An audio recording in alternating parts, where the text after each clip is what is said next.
Oh, we are live. Happy Smart Love Sundays. Now, I know I told you all to be on at 8, but that's because I know, how sometimes we are, a little bit behind schedule. So really our start time was 8:30, but we just needed extra time to, get everything together. So those of you that are here, ready to go, welcome. Happy Sunday. Super excited about today's topic. We are continuing with our series, A Healthy Guide to Smart Love. And today we're going to focus on mental health. So, the title of our session today is Mastering the Mind, the Guide to Cultivating Strong Mental Health for Smart Love. Okay. So, super excited because, we've actually had yeah, this is the stage. So do like this. Like this. Okay. So we've had sometime since our last session, because of course Mother's Day, and so my panelists that I'm bringing on today, my guests, they've done some homework, so they got some great gems that they're gonna drop for you all. So I'm just we're gonna dive right in. We're not gonna keep you from all this good game, okay? So let me go ahead and add everyone to the stage. Let me change our. Let me run this for a second. Okay, hey Nikita. Hey, great afternoon. How are you? Excellent, excellent. What's up, Mikell? Oh, there I am. Hey, hey, everybody. Sorry. Oh, well, I want to welcome you two back to Smart Love. You're becoming regulars now. I Good mean, to be the back. audience can't wait to hear you. Yeah, great to have you back. So I specifically chose the two of you to talk about this discussion because mental health happens to be um, an area of focus for both of you, right? So, Nikita, tell us a little bit about your podcast, Mental Health is the New Wealth. Okay, well, I'm Nikita Nikol, the Illumunist, the host and creator of Mental Health, the New Wealth, where we focus on just mental health and understanding that priority of making sure that you are healthy in the mind. And so that is my podcast. And you can find that on YouTube under Nikita Nikol, ULTD. Awesome, awesome. All right. And so the topics that you typically focus on your podcast, are they just, directly related to mental health practices, awareness? What would you find on a They're typical geared episode? towards everything regarding the mind, how the mind works, down to habits, different mental health difficulties and disorders that we may have. But I must say, I am not a licensed professional. Okay. All of these things that I have on my podcast come from research and my life experiences. Although I will have, licensed professionals on from time to time. This is just a girl who is intrigued with the mind. Love it. I love it. All Awesome. right. Well, I can't wait to check out some more episodes. All Definitely. right. Mikhail, you Yes, good, ma'am. bruh? You good, Yeah. bruh? So, everybody, I'm Mikell Rozier. I'm a mental health therapist here in the greater Atlanta area, um, and trying to support our community to better understand something that has impacted our community more than the criminal justice system Mm. in America. So, I think it's imperative that we do have a focus in this area. You can catch my podcast. You good, bro? We just had a recent episode release. Focusing on the lack of support that men receive for our self-care and how we do it, and Mm. actually the guilt and shame that comes along with the times that we don't put our families or loved ones first. Mm. So we talk about that. So we cover many topics, not just disorders or anything of that nature. We talk about just the experience, the Black experience, specifically from a male perspective. But I've come to find Okay. out that there are things that are unique for Black men in America, but men in general experience it. So I've gotten feedback from other culture or other background, other communities that have heard the podcast and they're like, man, I can relate to that shit. So it's kind Mm, of to be interesting for me. So I love as it. a clinician to find that out. I love it. Okay, and where are both of your podcasts? Are they on like Spotify, Yeah, Apple? my podcasts are on everything from YouTube, Amazon, Spotify, Google, all the Okay. major platforms cover Carry You Good Bro podcast. Awesome. Awesome. Make sure you drop your link in the chat so people, both of you, so people could Oh, okay. go and, listen to what you already have out there. Hey, there go Nip, necessary, unnecessary. What's up? Thank you for joining Yeah. us. All Hey, what's right. going on? Okay, so today's focus, as I mentioned, is going to be on mastering the mind. And we just kind of want to give you all a few gems. I told you in the last two previous sessions, make sure you bring your notebook, your journals, your pens. You want to jot down some of these great gems that are going to be shared here today. Um, let's see here. Let me share. Okay. Okay. Okay. So we're going to kind of change our format a little bit differently. Today, we're going to kind of break this up into a couple of sections. So we'll start with Mikell's going to kind of give us an overall mental health check, as I call it, Okay. and just give us some information that's really going to help us understand how to be aware of things that are impacting our mental health, strategies, things like that, terms. And I'm going to break down how mental health is affecting relationships. And Nikita is going to help us with some coping skills and strategies. So, a lot of great game here today. Now, we're going to throw in some discussion topics. It's not just going to be simply sit back and take notes. We want you all to jump in with your questions in the chat, and we will reserve some time for questions from the audience as well. Sound good? That sounds like a All plan. right, let's roll with it. So I'm going to stop sharing my screen. And Mikell, if you can get yours geared up to go, I will add it to the list. Oh, Is okay. it there? I don't see it. Yeah, you got to Not share yet. again. Yeah, I gotta share. I gotta share. I play well with others. I play well with others. All right, so share. I All think I'm right. sharing. Yes. All right, so get ready, get ready. Basically, I put together a couple of slides to kind of get a little touch of what mental health, what the human experience is, the impact of mental health in our community. I had mentioned earlier that mental health impacts us more than criminal justice. What I mean by that is that I think our total population is over 40 million, just over 40 million in the United States. And in 2018, 5.1 or 5.8 million African Americans identified or were able to identify that they had mental health issues all the way across the board, from addiction to schizophrenia to depression. And this is before the pandemic.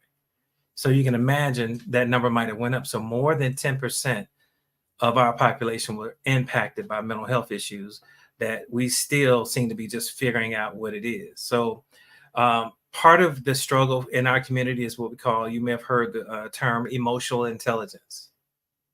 Has everybody heard that? All right. So emotional intelligence is understanding that all of these words on this screen reflect the human experience.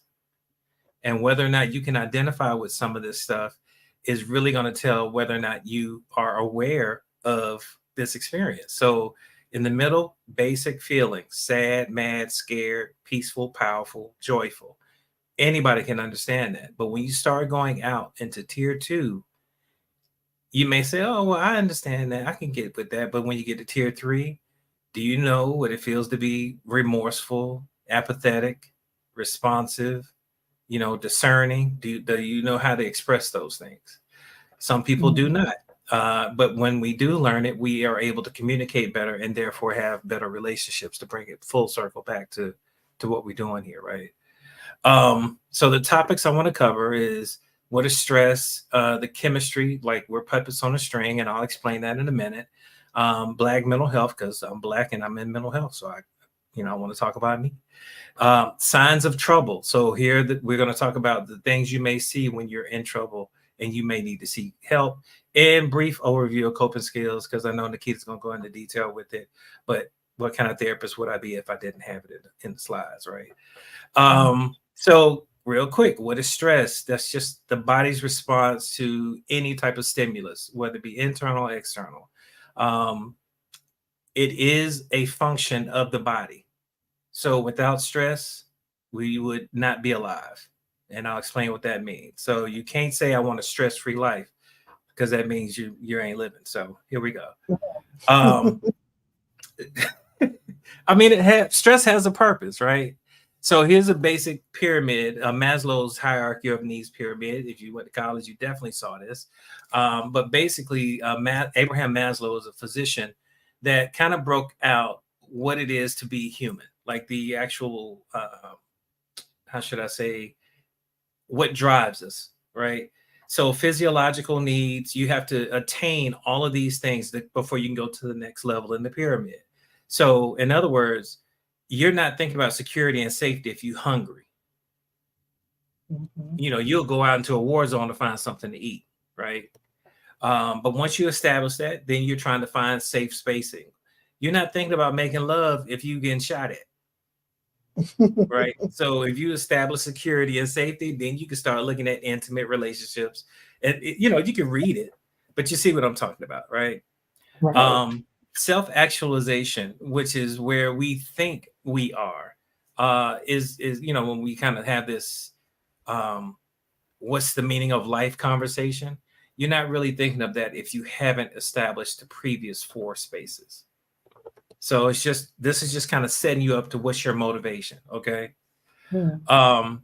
Stress, there's eustress and then there's distress.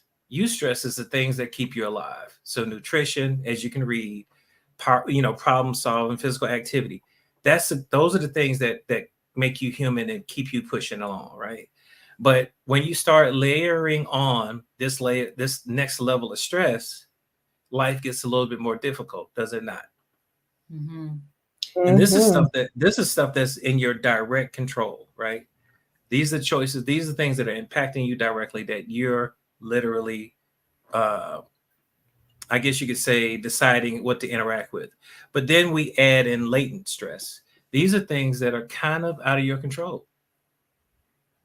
Because these trauma, this stuff that comes across your social media, these police shootings of unarmed Black men, watching that over and over and over, inherent racism, the images of ourselves that are negative that are in social media, that, because I'm not a fan of Sexy Red, I'm just saying. So, and I got a list, but Wait, where did that come from? I'm just saying negative self-image. Agreed. It's stressful. It's stressful. Looking at her. It is stressful. Listening to her. And you see the person that's backing her, it would even piss you off even further. All right, so she might be happy with her self-image. Yeah, she is, but it's made to stress us out. It's latent. Yeah, it's a motivation behind it, right? She's a tool right now. All right, so I said tool. I ain't say hoe. A tool. Oh, I'm sorry. That's your Freudian slip, not mine. All right, so anyway, let me skip through. But the point is, there's eustress and then there's distress. Distress is what ends up tearing us up. And what I mean by that is we are basically puppets on a string. We are flesh chemistry sets. And inside we have chemicals that drive our total experience. And I'm going to sit here for a second so that the viewers can kind of read through it so that they can better understand what is going on chemically inside of them and what it's driving. Any questions from either one of you while I'm on here? No, but you're going to break this down, right? I'm learning right now. I'm getting a free therapy. Well, so neurotransmitters or hormones are what kind of set how you see the world. So, for example, say your boyfriend or your girlfriend just made you upset, right? Chances are you're going to have an influx of epinephrine or adrenaline, and it changes your focus. It is in charge of whether you panic. It is in charge of your excitability. So when you like, look here, motherfucker, like you really are full blown adrenaline pumping in you, right? If I took all the adrenaline out of you, you wouldn't be able to act that way. It's a purpose for it. Adrenaline is tied to our amygdala, which is tied to our self-preservation, their fight, flight, or freeze mechanism. So adrenaline prepares you to fight, flight, or freeze. Your muscles actually get harder when you have adrenaline and cortisol pumped into them, and those are the two chemicals that are there. If you didn't have the two chemicals, you wouldn't be able to have that reaction. The love chemical is oxytocin. That's sex, and when you first have the baby and you hold the baby, everybody gets a huge dose of oxytocin when they hold the baby. The baby gets a huge dose of oxytocin. Oxytocin is specifically for connection and empathy. That's why if you don't hold your baby for the first 2 years of their life, you'll develop a detached sociopath. I got a quick question. So isn't oxytocin is it like stronger in women or something like that? I've heard that for So instance, oxytocin, oxytocin in women it would naturally be higher because you nurse the children. So that means you constantly have this pump, and that's why you guys are more empathetic than most men. Okay. It's just y'all naturally have this chemical higher. It's one reason why men like sex more than women, because it's a great chemical to have, and we only get it when we lay down with you for the most part, right? It's like, unfortunately, for us to get the dose of oxytocin that we like, it is by sex. It just is. So when we don't have that, we lack empathy, we lack connection. So we need sex for connection. Okay. Got any questions? Okay, so dopamine and serotonin really do drive, how can I say this? Everything else in life. So when you talk about mental health issues, it typically is tied to one of, if not both of these chemicals. And you'll see that here on the next slide. So I call it the chemistry of life. So when you look at these mental health disorders here, like schizophrenia is a large amount of dopamine, right? Than what you normally need. But if you look down here at depression, low dopamine, low serotonin. Love, everything seems to be balanced, high serotonin, high dopamine, and high oxytocin. Fight or flight, remember I talked about that on the previous slide. Norepinephrine and epinephrine. You're going to have high amounts. Happiness is serotonin. Now, what makes serotonin about happiness? 90% of serotonin, notice is for mood, emotions, appetite, and digestion. 90% of this hormone is in your gut, not in your brain. So it is literally regulating your brain from your gut, meaning what you eat impacts how you feel. How about that, Nikita? All right, so I got a question. So when you get prescribed medication, let's just say like for depression or anxiety, is it basically supplementing one of those missing chemicals? So it's not, it's not supplement. It's not a supplement. What happens, and this may be getting a little bit deeper than I wanted, I didn't have that in the slide, but I'm glad you asked. All right, so in your brain, the synapse, the space between the synapse releases these chemicals. This is a messenger, okay? And what happens is that serotonin fires into between the synapse, and it's like, oh, you're satisfied. And then I'll reuptake the serotonin, and it could either be metabolized into your system or stored. what the medication or psychotropic is doing, it is keeping your synapse from reuptaking the serotonin, so it sits out there longer. So you can just like, if say you fire happiness, it fires into the synapse and then it's supposed to get pulled back up, right? Well, it stays there. And if it stays there, the next time it fires, it's now increased. Now you got more serotonin out there than you normally would have, but it's maintaining your mood. And it's just the reuptake inhibitor is keeping the chemical in the area sending happiness signals. So that's how it reverses the depression. I'm trying to break it down. That's in deep. layman's term, but that's what the medications are doing. All right. Gotcha. So like I said, we're puppets on a string, and if you can alter the chemicals, then you alter how you see life. Make sense? Am I losing anybody? Everybody's on? Oh yeah, that's mind blowing. Yeah. Okay, so I said it earlier. This is kind of a breakout of that 5 or so million people that were suffering 5.9 million that were suffering in 2018. If we're at 41 million total population, this is more than 10%. This is closer to like 13% of our population is suffering from some level of mental health or substance abuse disorder. I think the population of people that are incarcerated is 0.01%. But everybody want to talk about crime, though. Nobody's talking about mental health issues. Whose dog is that? LaDonna's. I know, I'm messing with her. All right, so it helps our serotonin. It helps the serotonin. Yeah, I bet. But this is kind of like a breakdown what the percentage of population, like major depressive disorder, like 10 to 12% of our population suffers from this. General anxiety is higher than everything. And that's because we live in a society where we have targets on our backs and we know it. Bipolar disorder is smaller than you think. Most people think, people will say, oh, they bipolar. I'm not saying that they are not, but I think we use that term a little more than anything else when really it's tied to general anxiety disorder. PTSD, I think this number is higher. It's just not being reported as such. And schizophrenia is a small fraction of percentage. Common mental health symptoms for men. Remember, I kind of focus on this area.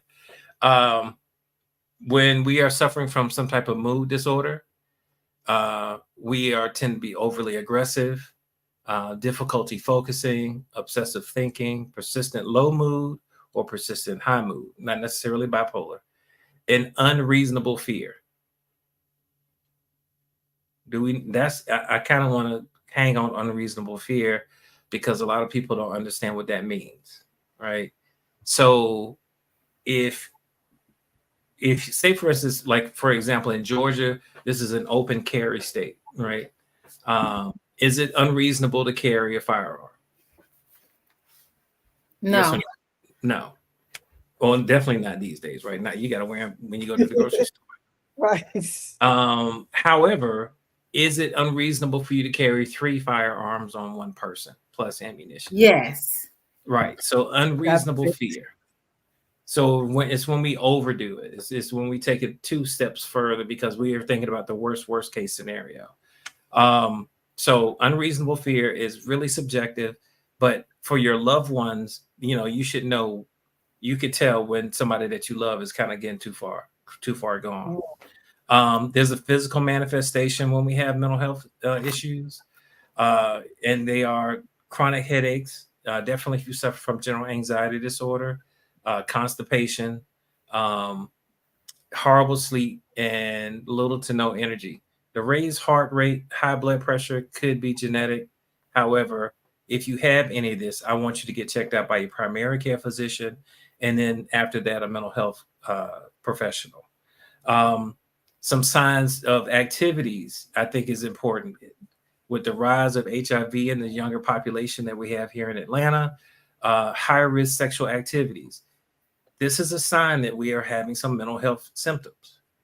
All right. Substance abuse, addiction is really it feels like it's on the rise for me. It does. I'm just putting it out there. So please get evaluated. If you drink more than once a week and it's like heavy drinking, or you feel like you can't have a good time without a drink or a smoke, please get evaluated. It could be an issue. Okay. Wait, So you said more than once a week? yeah, like if you're drinking 3 to 4 drinks more than once a week, like what are you trying to escape? Because alcohol and drugs is just an escape. If you can't laugh without drinking and smoking, you need to talk to somebody. Mm, I'm just saying it like that. okay. I mean, some people use it as, a way to unwind, but I understand like 3 or 4 days does seem a bit Well, excessive. let me just say this: unwinding, meaning you're using a coping skill. Mm-hmm. And the thing about coping skills work for you until they don't. If it takes more away from you than it gives you, then it's a problem. Okay. So if I'm drinking, as a father, what am I missing? I'm present but absent with my children. I'm present but absent with my wife. They don't feel like I'm here for them. Therefore, they may develop resentment for me. They may not be responsible for me. They may not respect me. I may end up missing work because of hangover. I may end up having high blood pressure because my arteries are getting hardened by how much but I still drink, even though these things are happening. That's addiction. Mm-hmm. Yeah.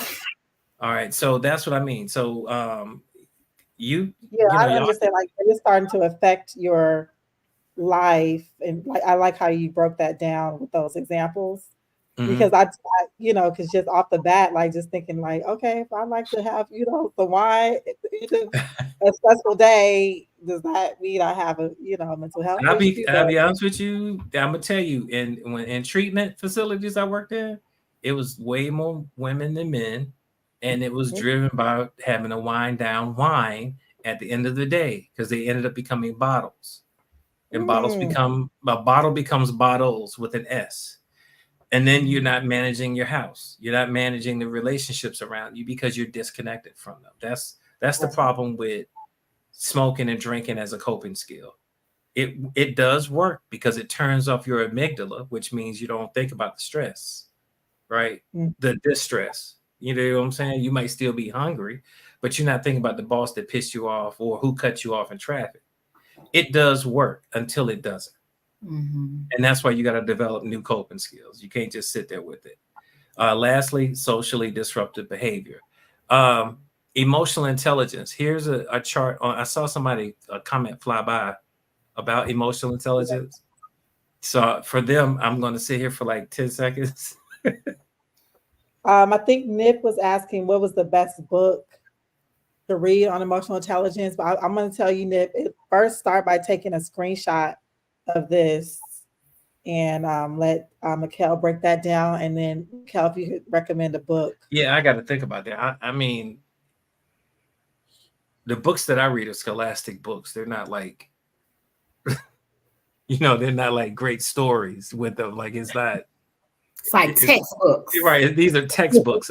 I have to have textbooks. I don't when I'm not doing psychological work, then I'm reading stuff, but my stuff is textbooks because I have to create these documents.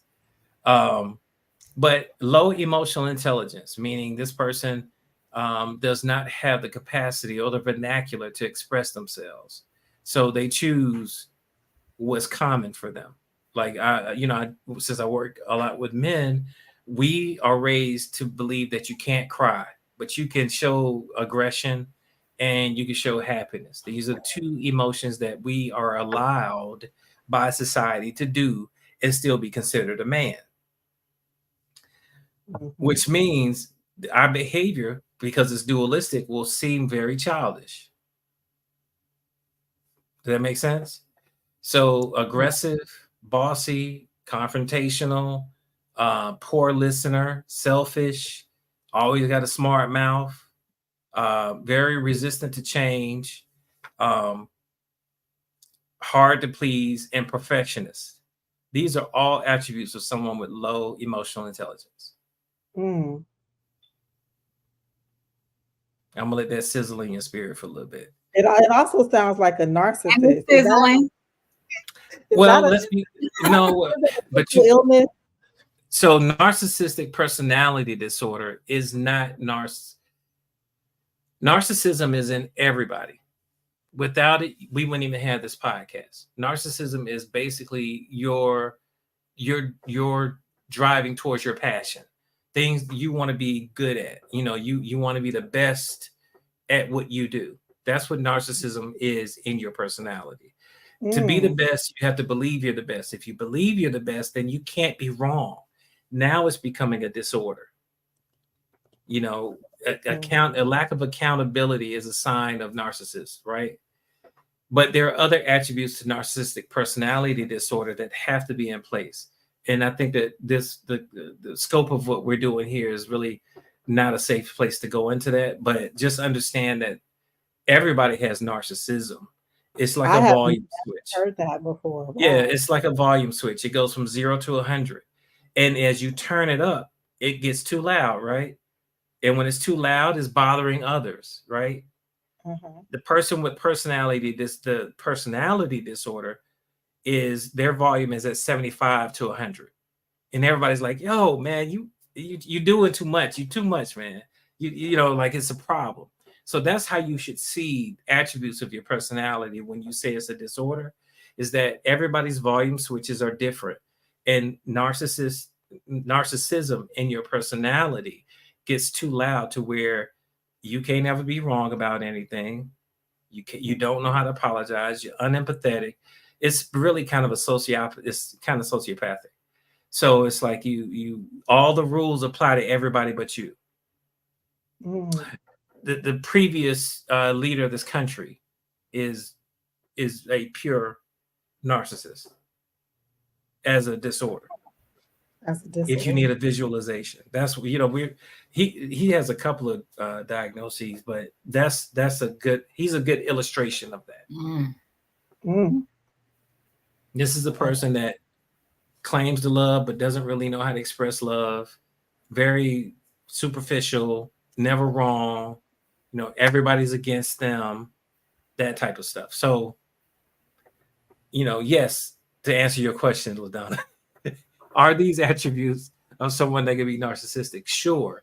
But understand that these are also attributes of a child, a dualistic perspective, Mm. black or white, bad or good. And as an adult, things have to be in color, like in the middle, right? Shades of gray, so on and so forth. So if you have high emotional intelligence, here are the attributes of it, of which I think are very helpful, is that they're careful, they're patient, they're enthusiastic, sociable, assertive, and strong will. All right. Mm. All right, here we go. That was a long-winded answer, wasn't it?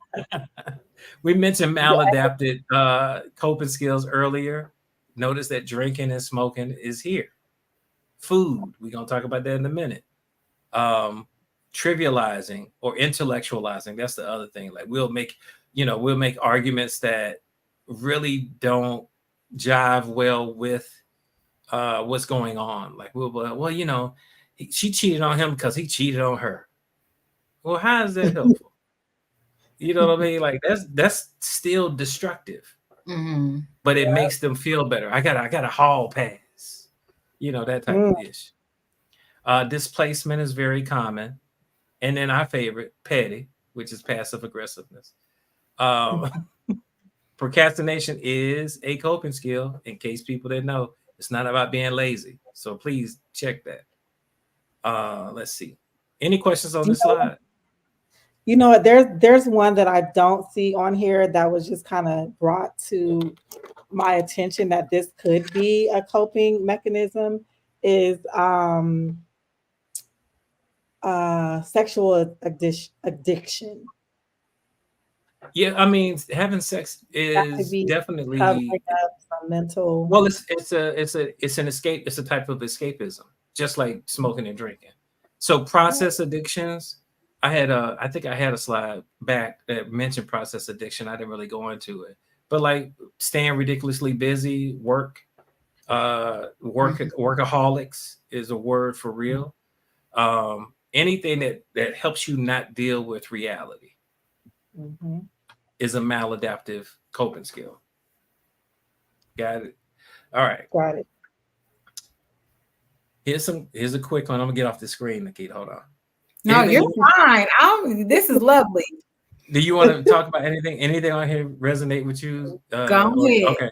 So somebody mentioned the book earlier, Emotional Awareness Tools for Identifying and Expressing Your Feelings. You can get a chart of emotions like the feeling wheel that I showed in the beginning. I always push journaling. I don't think we have enough time to talk about why that's so important. Just trust and believe me.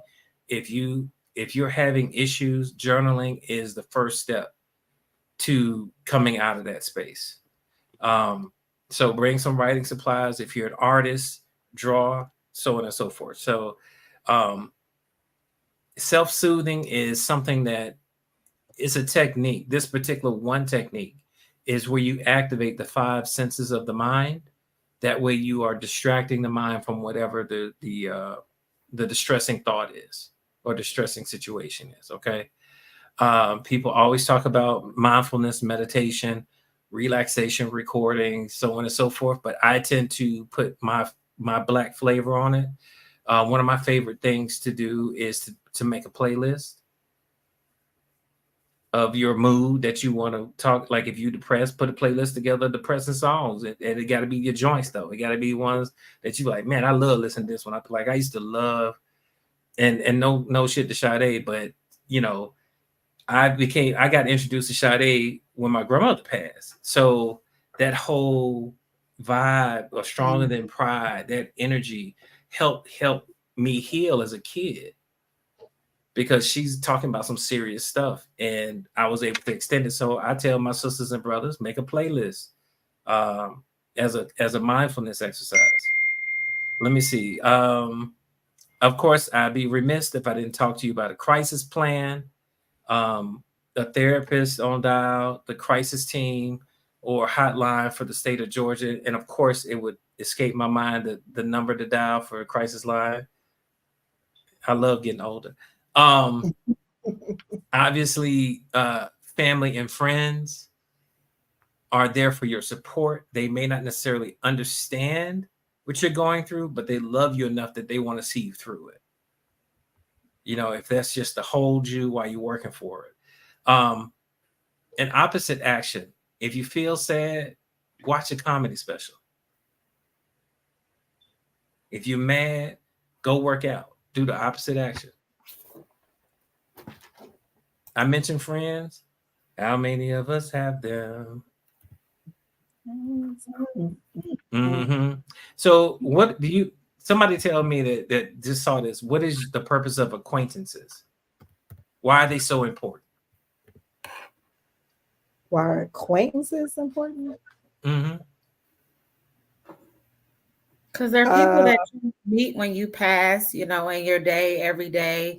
And just keep that camaraderie up and keeps you kind of alive. They're not somebody that's particularly very close to you, but there's somebody that you, I guess I would say, get to practice with, so to speak. Get to practice what exactly? Go ahead. You on the right path. Your relationships, your how you interact, just your communication and your peopling skills in general.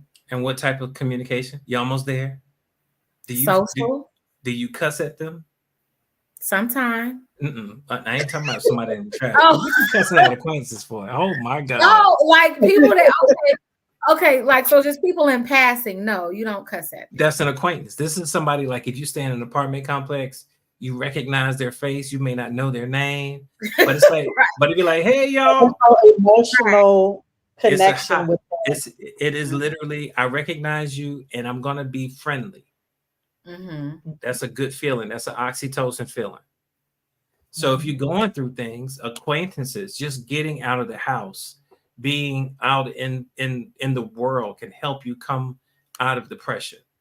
It may not necessarily help if you have like social anxiety. However, seeing familiar faces do lower your anxiety if you have social issues. Casual friends, if you like to play golf, special interests, playing ball, these are people that you interact with just to do the things you enjoy doing.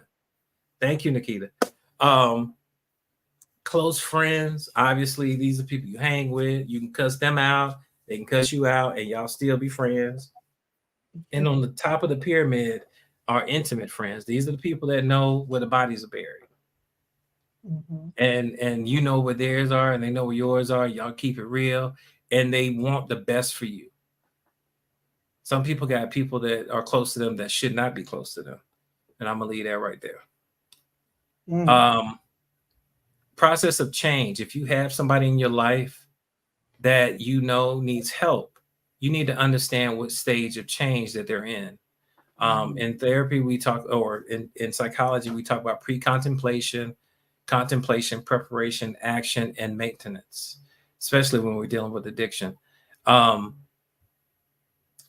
Some people don't think there's anything wrong with their behavior. And they don't see the failures of it. And you as a loved one, off of that previous list, are charged with making sure that they see it. You ever see those interventions where the families come together and they're like, "But Donna, I'm gonna read this letter to you about how your actions have destroyed our family."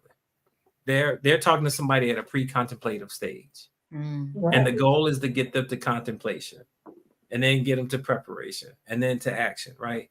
So you have to understand where your loved one is for you to be effective at helping them.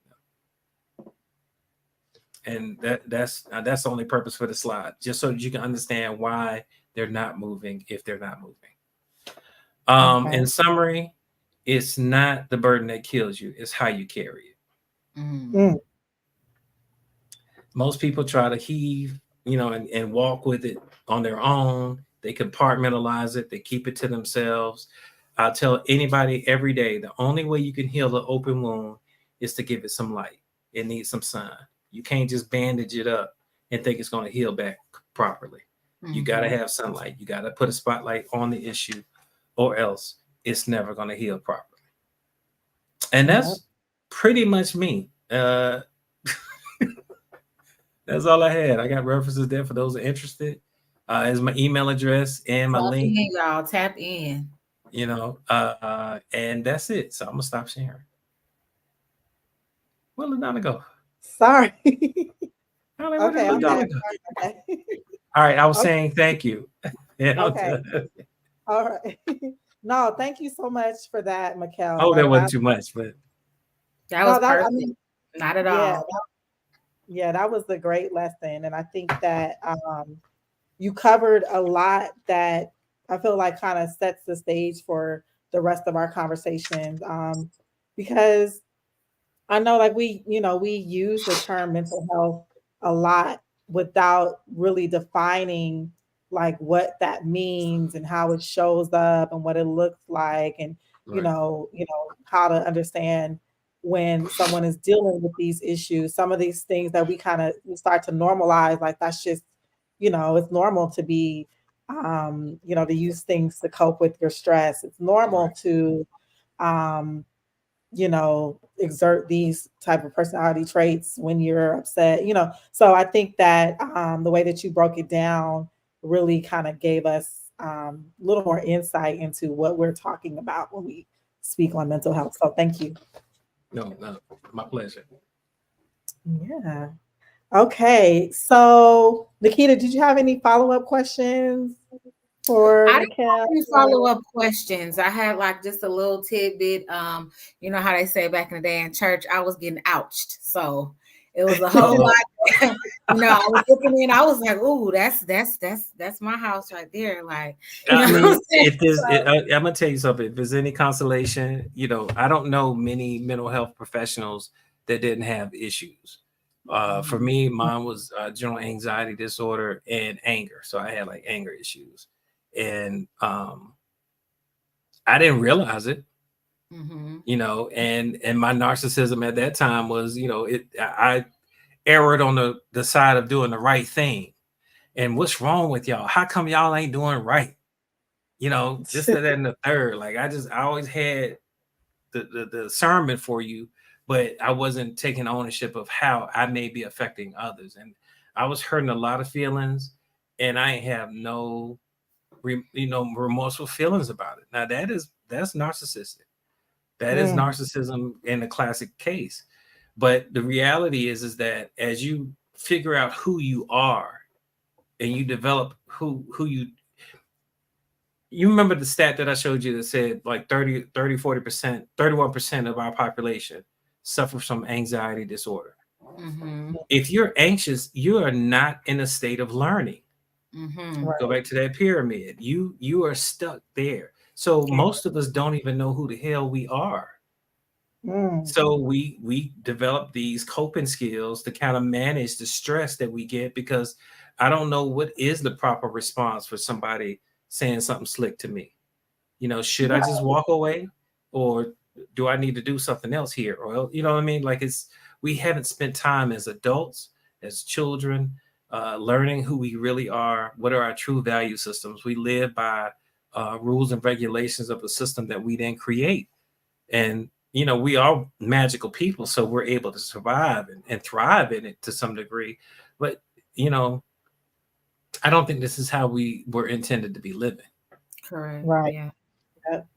Okay. And so that kind of brings me into this topic of discussion, kind of bringing it back to relationships, healthy relationships. So let me just share. Okay.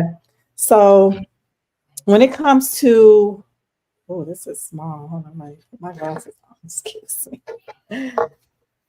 Oh, no, I can't read. Okay. So when it comes to mastering our mind, we have to be aware of the fact that our mental state will influence how we connect with others.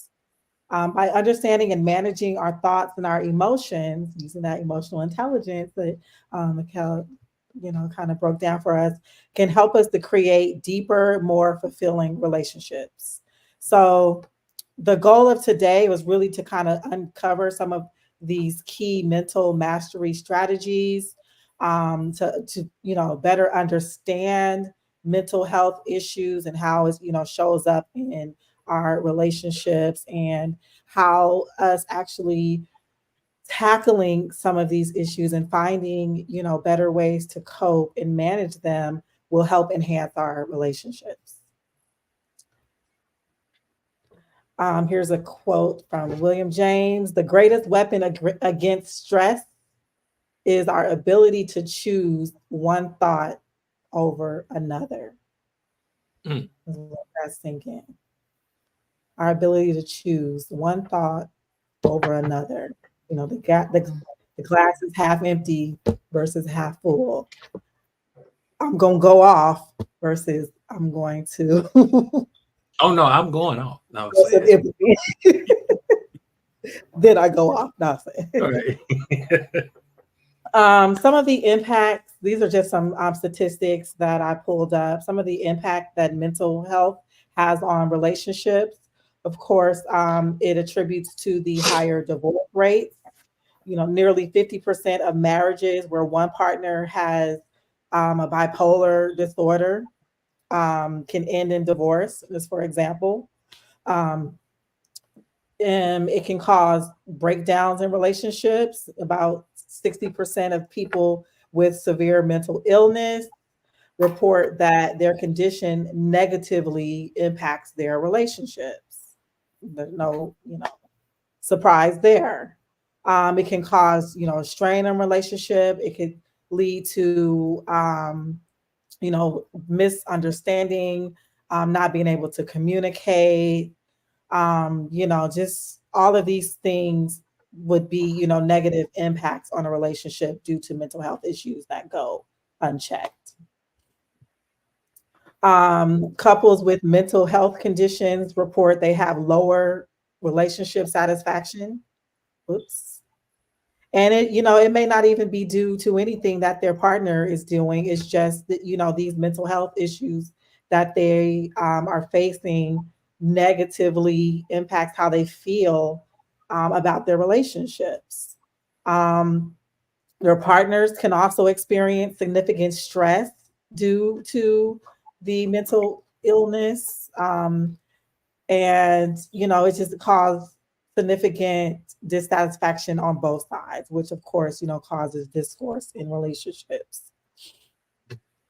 um the effects that the quality of a relationship can be affected by mental health, because it kind of affects our ability to cultivate strong supportive relationships.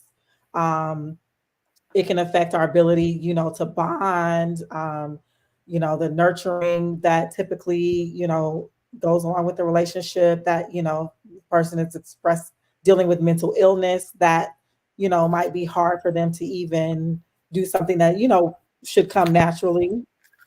Um, so it's very important to, maintain optimal mental health and overall well-being to really improve the qualities of our relationships.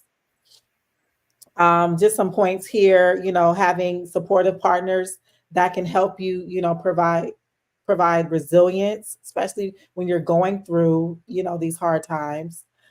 Creating that quality social bonds are also very crucial, as Mikell just described, like just even having acquaintances that you can invoke that positive, oxytocin hormone with normal exchanges. So it's very important to have relationships, positive, healthy, supportive relationships when you're dealing with mental illness. Mental illness can show up as violence in a relationship.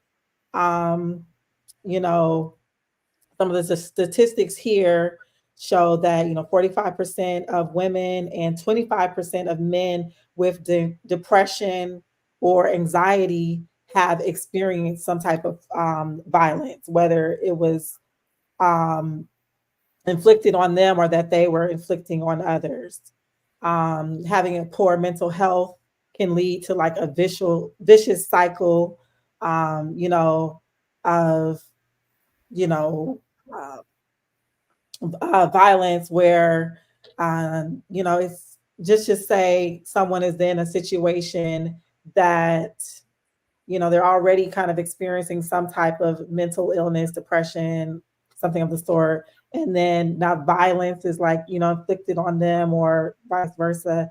It's kind of creates a cycle of hurt people, and it's just, again, like not dealing with some of these things um can really, impact negatively our relationship.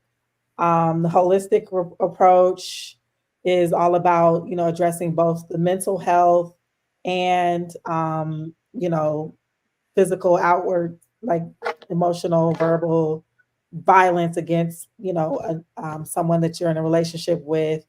Those are things that you need to check. And I hate to bring this up because like I really didn't want to, but um like watching that P Diddy video Girl, don't do it. with Cassie. No, Mhm. I'm only gonna bring this up because in his apology video he mentioned some sort of like mental breakdown or something, that he was at Yeah, his lowest. he went to rehab. He has a therapist, um, all of which could have possibly happened, and they would be consistent with some of the things that I was aware of about lifestyle. So it could be Mm, true. But they, to your point, addiction does exacerbate, intimate partner violence.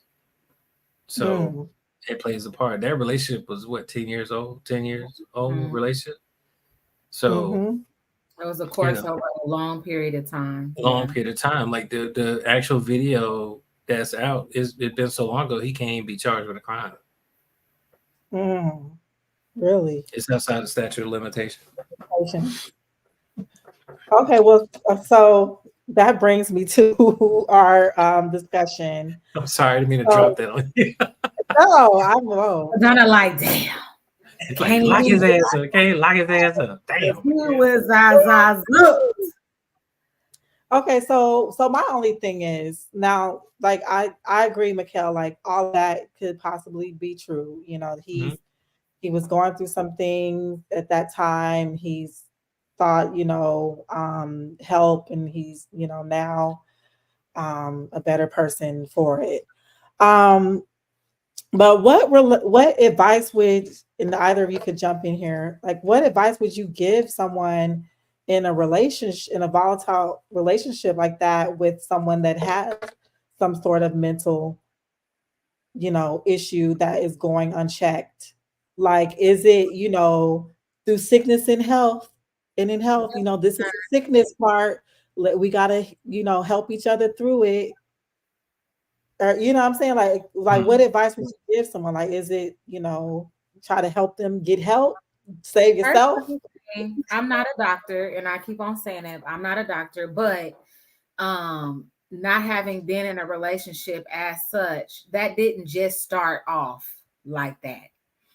And when you saw the actual tapes, other than the abuse, but how it was happening and what was going on, him doing what he was doing and her not hitting back, fighting back, you're laying there. Him taking her personal belongings, i.e. purses or whatever, taking it back to the room, then coming back out. There was a certain level of ownership that he put on her. You know what I'm saying? And it just did not happen like just right then and there. So I'm saying that to say for people to be mindful and look at signs. And that's kind of what I'm going to kind of talk about also. Be mindful and look at signs because, it's this whole culture of, get flued out and, let him do this, that, and the third. But there is a price to pay for some of that. And I'm not saying that everybody that, lavishes their mate in nice things or cares for their mate in a certain way is abusive in this way. However, I am saying that there is a certain level of ownership that comes when there is a one-sided relationship to where one person is doing all the giving and then another person is doing all of the receiving. It creates an environment to where now you are no longer my partner, but you are my property. So I can do what to you, I can do when I want to do, and as you've seen there, and I'm not saying this is their exact thing, but even other than just watching the scenario, I was watching how it happened, her response to that, his responses to that.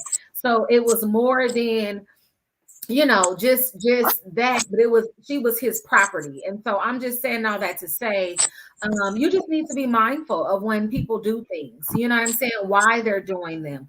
The little sly things that people might say to see if you have a response. Before you on the floor get kicked, there probably is some slaps.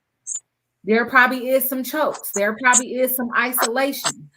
What is that? Okay, so I'm just saying all that to say that, it just doesn't start with that. Like Mikell was saying also, there is a 10-year relationship, and it did not just start at that. It was, a progression of that to where unfortunately it ended up in on that level. Yeah, but what do you think? So like this whole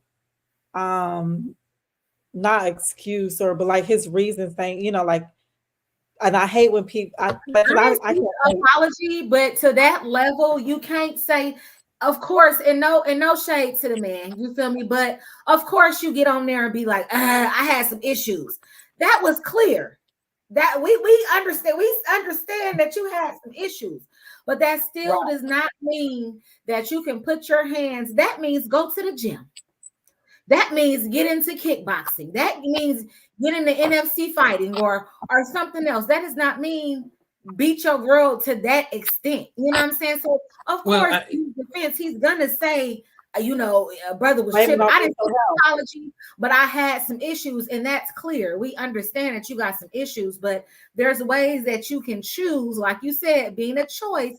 There's ways that you can choose to go about your anger and things of that nature. And then also, if you're abusing drugs and things like that, it's harder too for you to hold some of those things back too. So it's so many layers. But of course, bro gonna go on there and be like, oh, I was going through it. Yeah, we know. Well, I mean, can I say this? Yeah, go ahead. I'm gonna say this. That's what I was afraid of. It's like, it's not. We have to recognize that mental health is more than just one thing. It's more than just people in crisis. Mm-hmm. Mental health. If you go back to if you think about the slide where I have the chemicals out there, right? And if you have that's just a few chemicals. I think there are probably, don't give me the line, I think it's more than 40 some odd chemicals that are in our hormone or neurotransmitter, or a mix thereof. I got to go back and check. But the point is, that slide that I showed were just the ones that are based off of depression and anxiety. To have a personality disorder is a little bit more than just a chemical issue. It is, your brain is wired a certain way, right? A serial killer is not missing. It's not just missing oxytocin. I mean, they are, but they're not. You know what I mean? It's missing that. Yeah, it's more to it than that. So when we talk about someone that is willing to, strike a woman that he says he's loved. I mean, I've heard of him striking other women, all the way up to his mother, which I don't know is true. So it's alleged.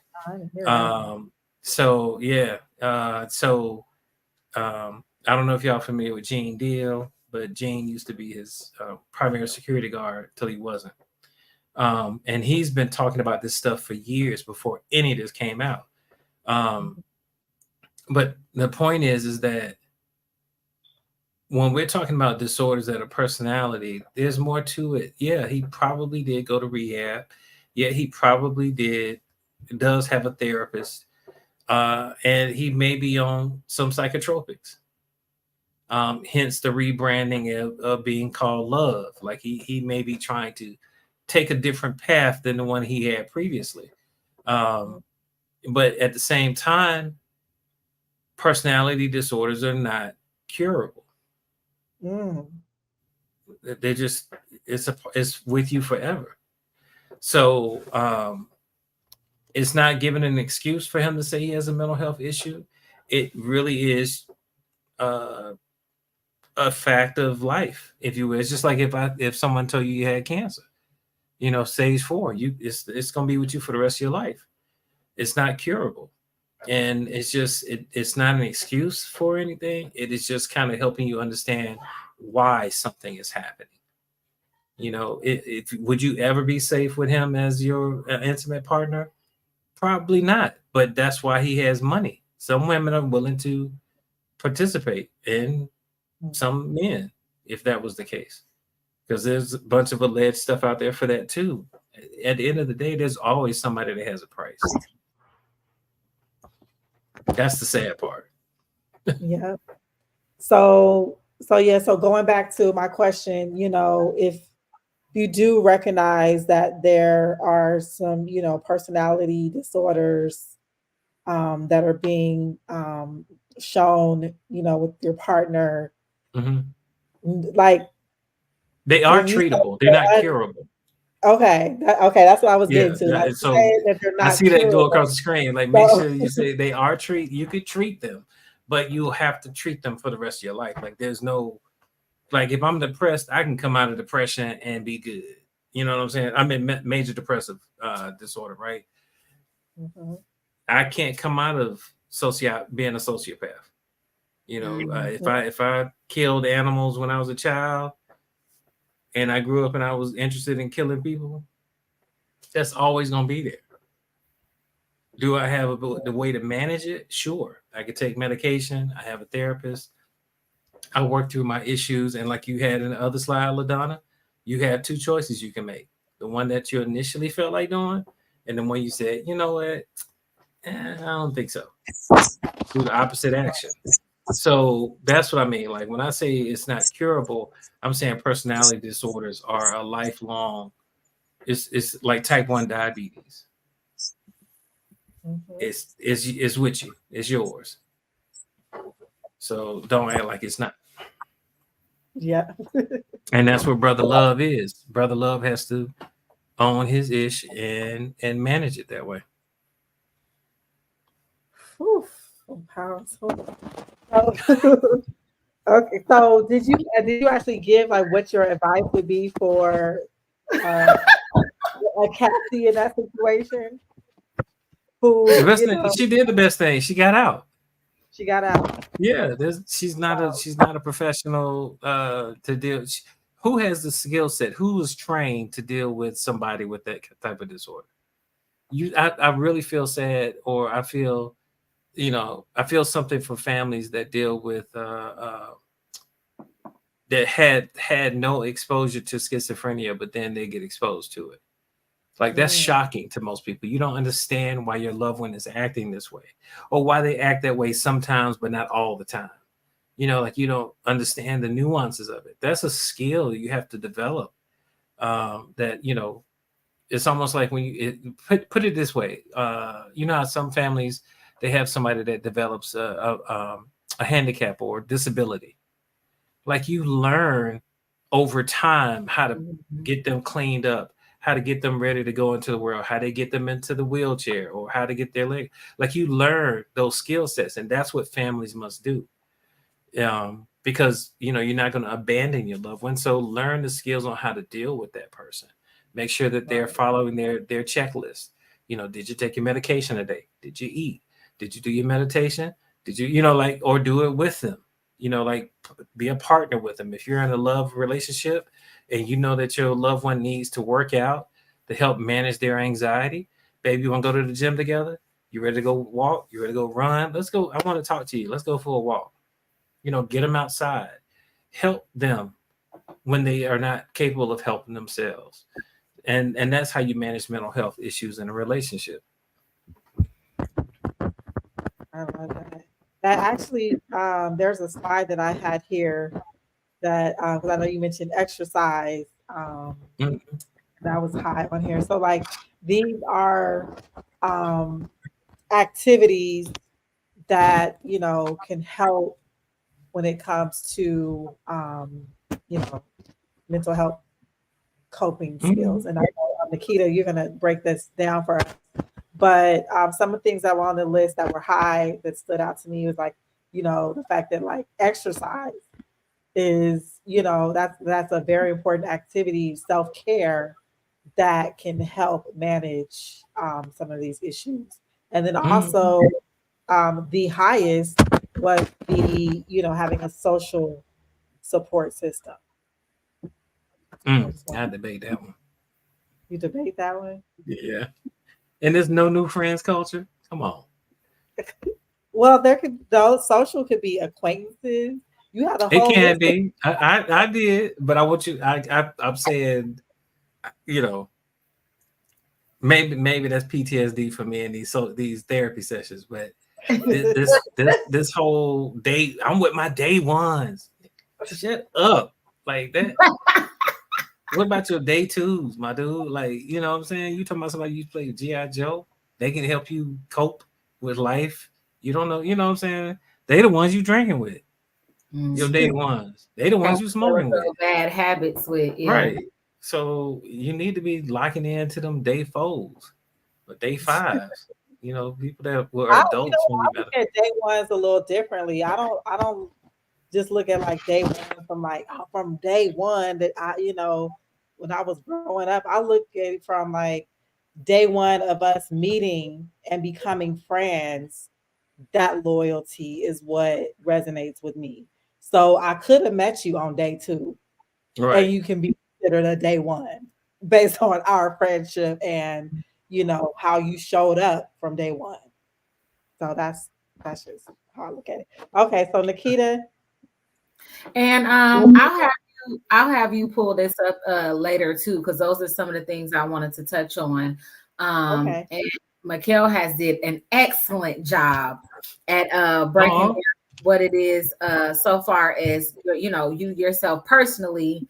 And LaDonna touched on some of those factors. So I'm going to go into a little bit more of the relationship building, and not all relationships so far as like the romantic relationships, but just your relationships in general, and can also be applied to relationships. So when looking at the whole topic that we were speaking of on being mindful to develop successful relationships, we also need to understand ourselves. I'm always going to go to self-mastery. If y'all watch the other episodes, I just love tapping into self, because without understanding self, you won't be able to really tap into others. You'll just become like a people pleaser or cater to the things that they need, not really understanding yourself. So in doing so, you have to look at your attachment style, your style of communication, your conflict resolution, and then your diet and activities. And Mikell did speak about a lot of these, but just in breaking down your attachment style, right? So when we go into the attachment style, we're talking about things that have been cultivated since you were young. How your family interacted with you. Like Mikell said, were you held? Were you kissed? Were you, positively uplifted? And these things develop your attachment style. So when dealing with your attachment style, you can have a secure attachment style. This is when you're empathetic. You set appropriate boundaries. You feel safe and stable in your relationships. And you can own your mistakes and failings, right? You have a pretty good balance.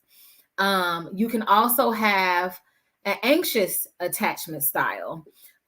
This is when you are overly needy, very anxious. You have a lack of your own self-esteem, or a lack of your own self-worth. And so this makes you very anxious in the relationship.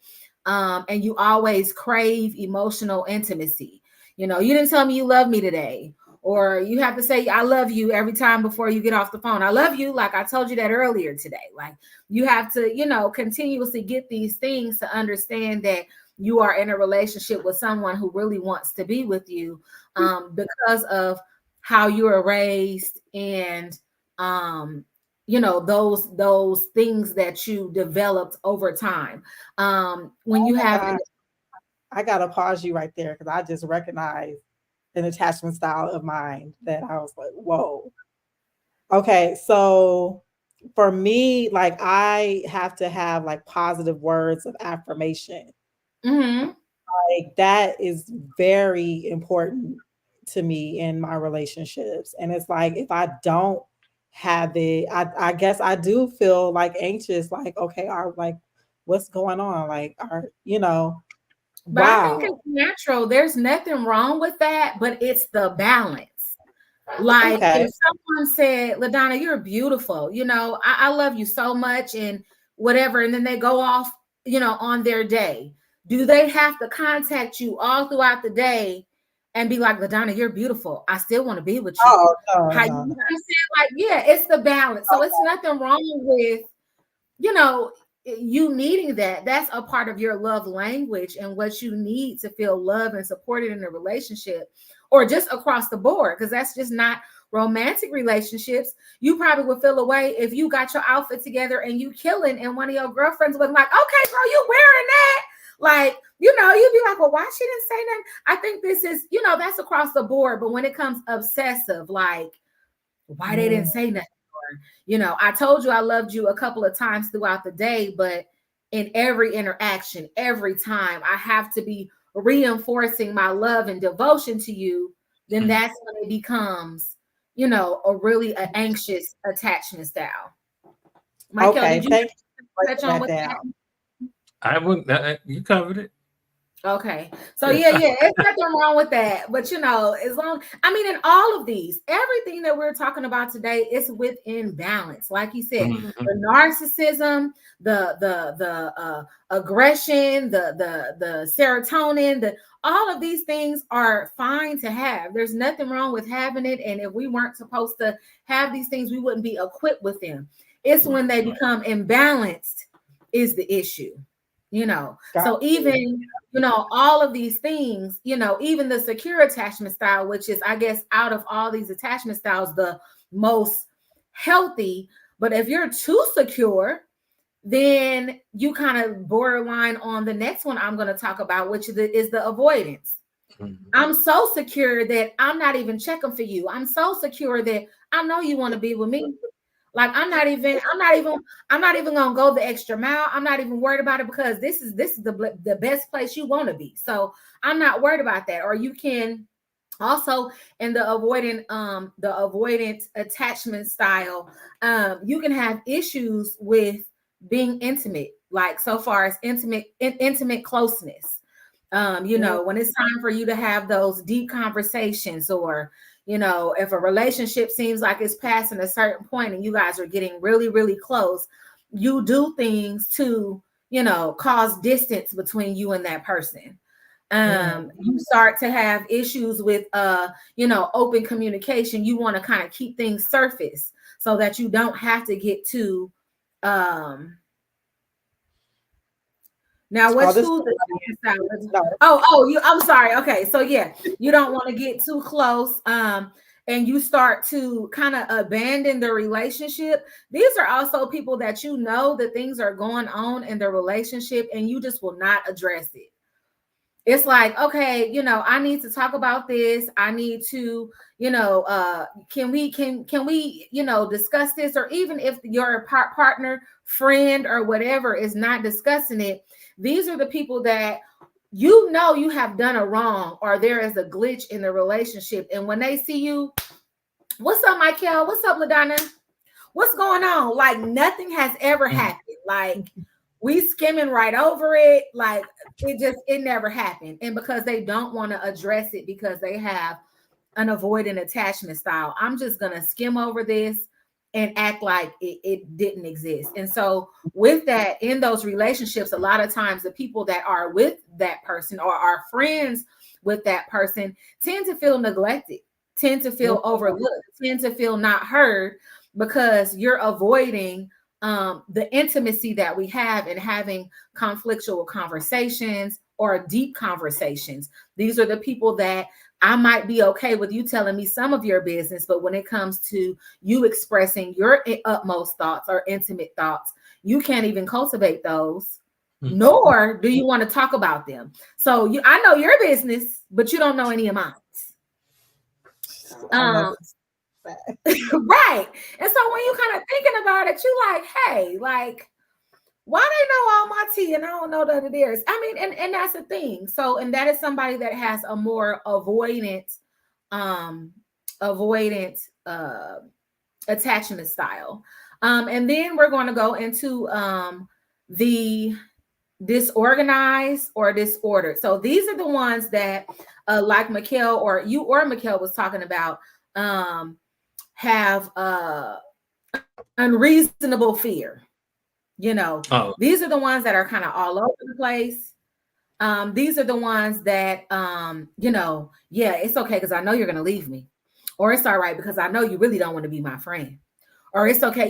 These people are the people that, they have a lack of love within themselves. These are people that kind of dealt with some big traumatic issues within their upbringing or things that happen in their lives that really affect them from really even feeling the feeling that they're worthy of even having, sustainable friends or relationship groups. And then sometimes these people also, like the avoidant or anxious, they sabotage relationships because they feel like they are, not worthy of, having them. So those pretty much are the those type of attachment styles. Before I move on, did anybody have anything to say regarding those? What was the one after disorganized? It's called disorganized or disoriented. They're kind of like together. Okay. Got it. Mm-hmm. And this is a person that just kind of like it's like kind of like a roller coaster. It's up and down. Like at one moment they'll be one way, and next moment they'll be another, and then it's actually all of these two can be combined. So you don't necessarily have to have just one of these attachment styles. You can be combined with all of them, and I would think the closest thing to the combination of all of them is the disorganized and disoriented attachment style. Mm-hmm. Think of somebody that always is waiting for the other shoe to come down. Mm-hmm. Like they can never be positive. You mentioned somebody sabotaging, like they'll be in a relationship and they'll be like, I don't like the way they drive.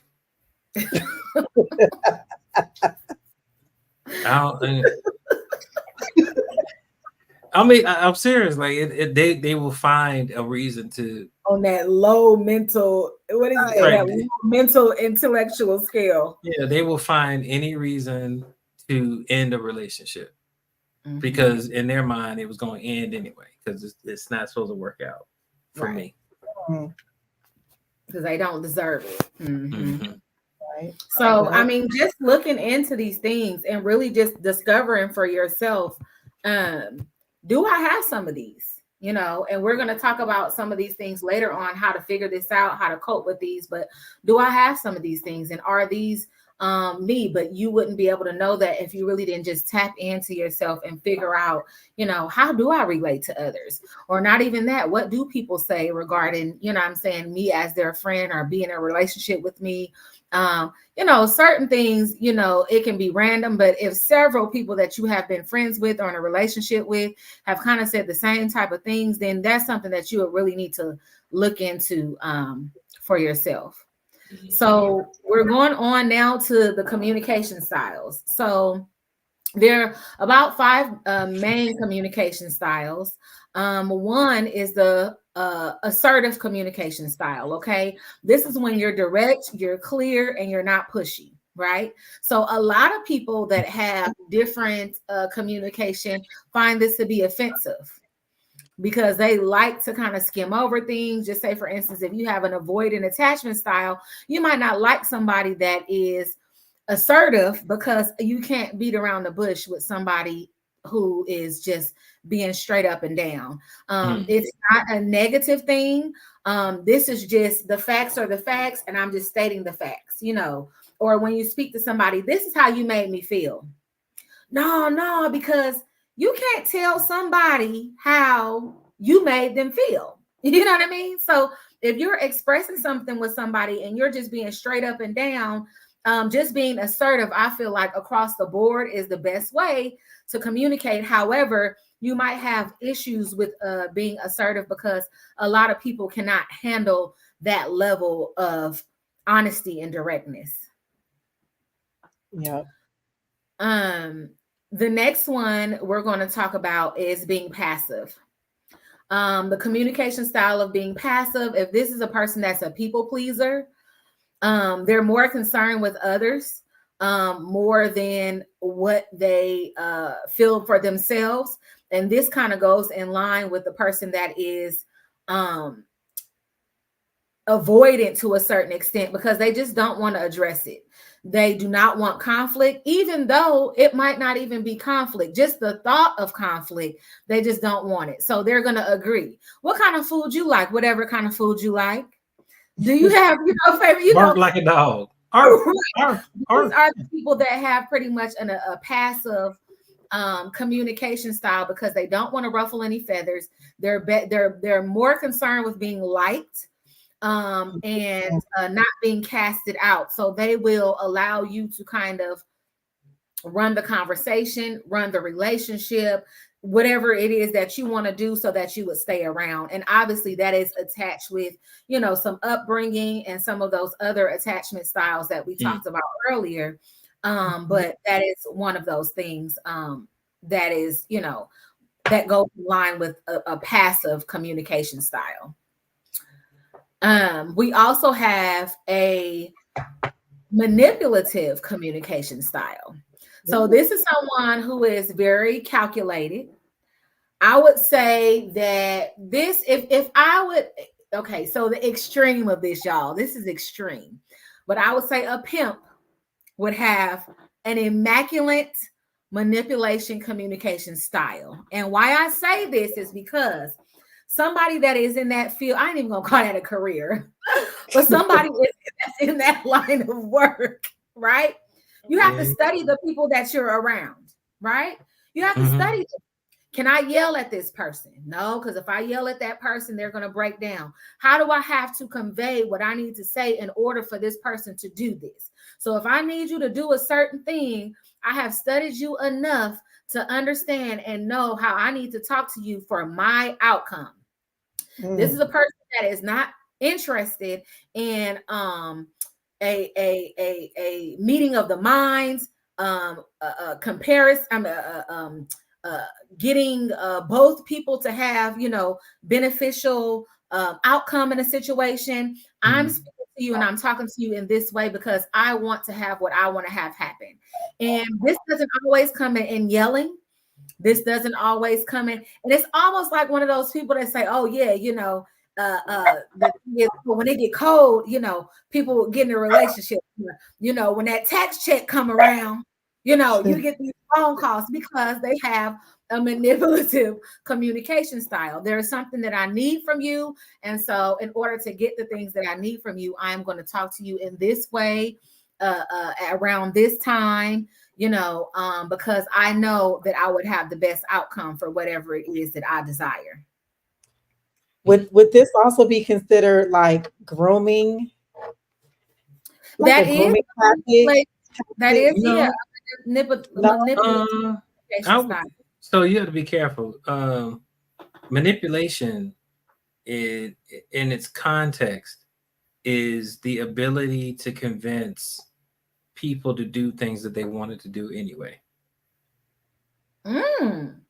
Because nobody's doing wanted to do anyway. Yeah, like sometimes it's hard to imagine that somebody would want to. I mean, I don't want to put any spotlight on sex industry, but I'm thinking about and I'm only borrowing from sex industry because you said pimp.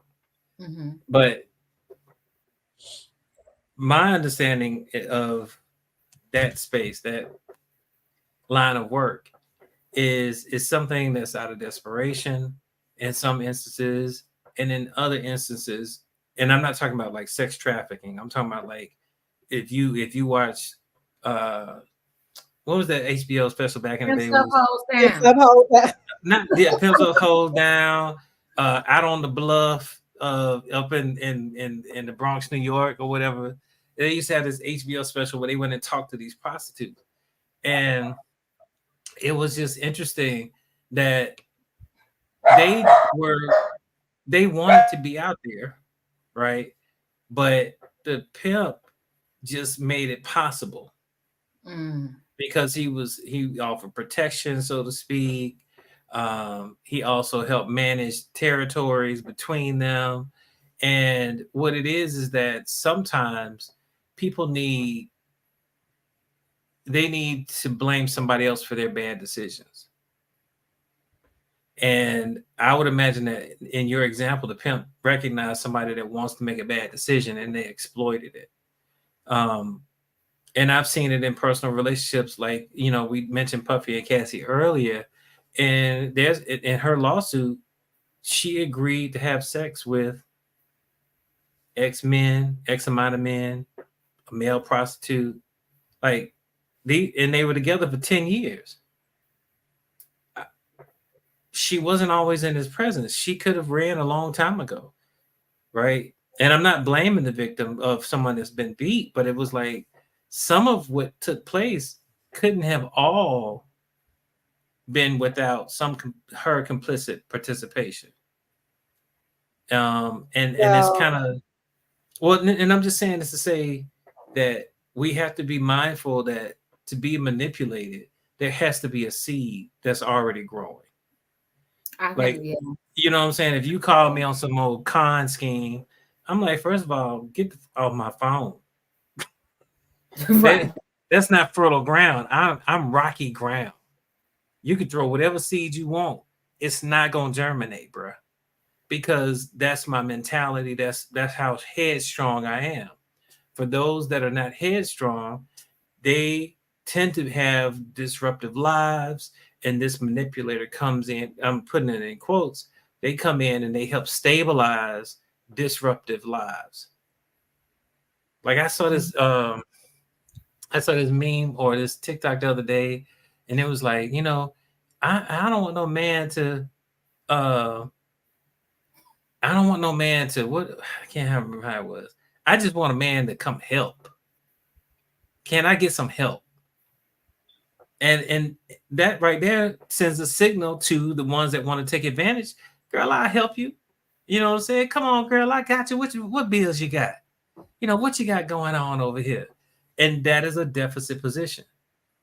And I just think that, we have to be careful with that, understanding that codependency takes two. And that's all that really boils down to. Can it get out of hand? Yes, it did. In the instance of what we saw in that videotape, obviously things had gotten out of hand. But in the beginning,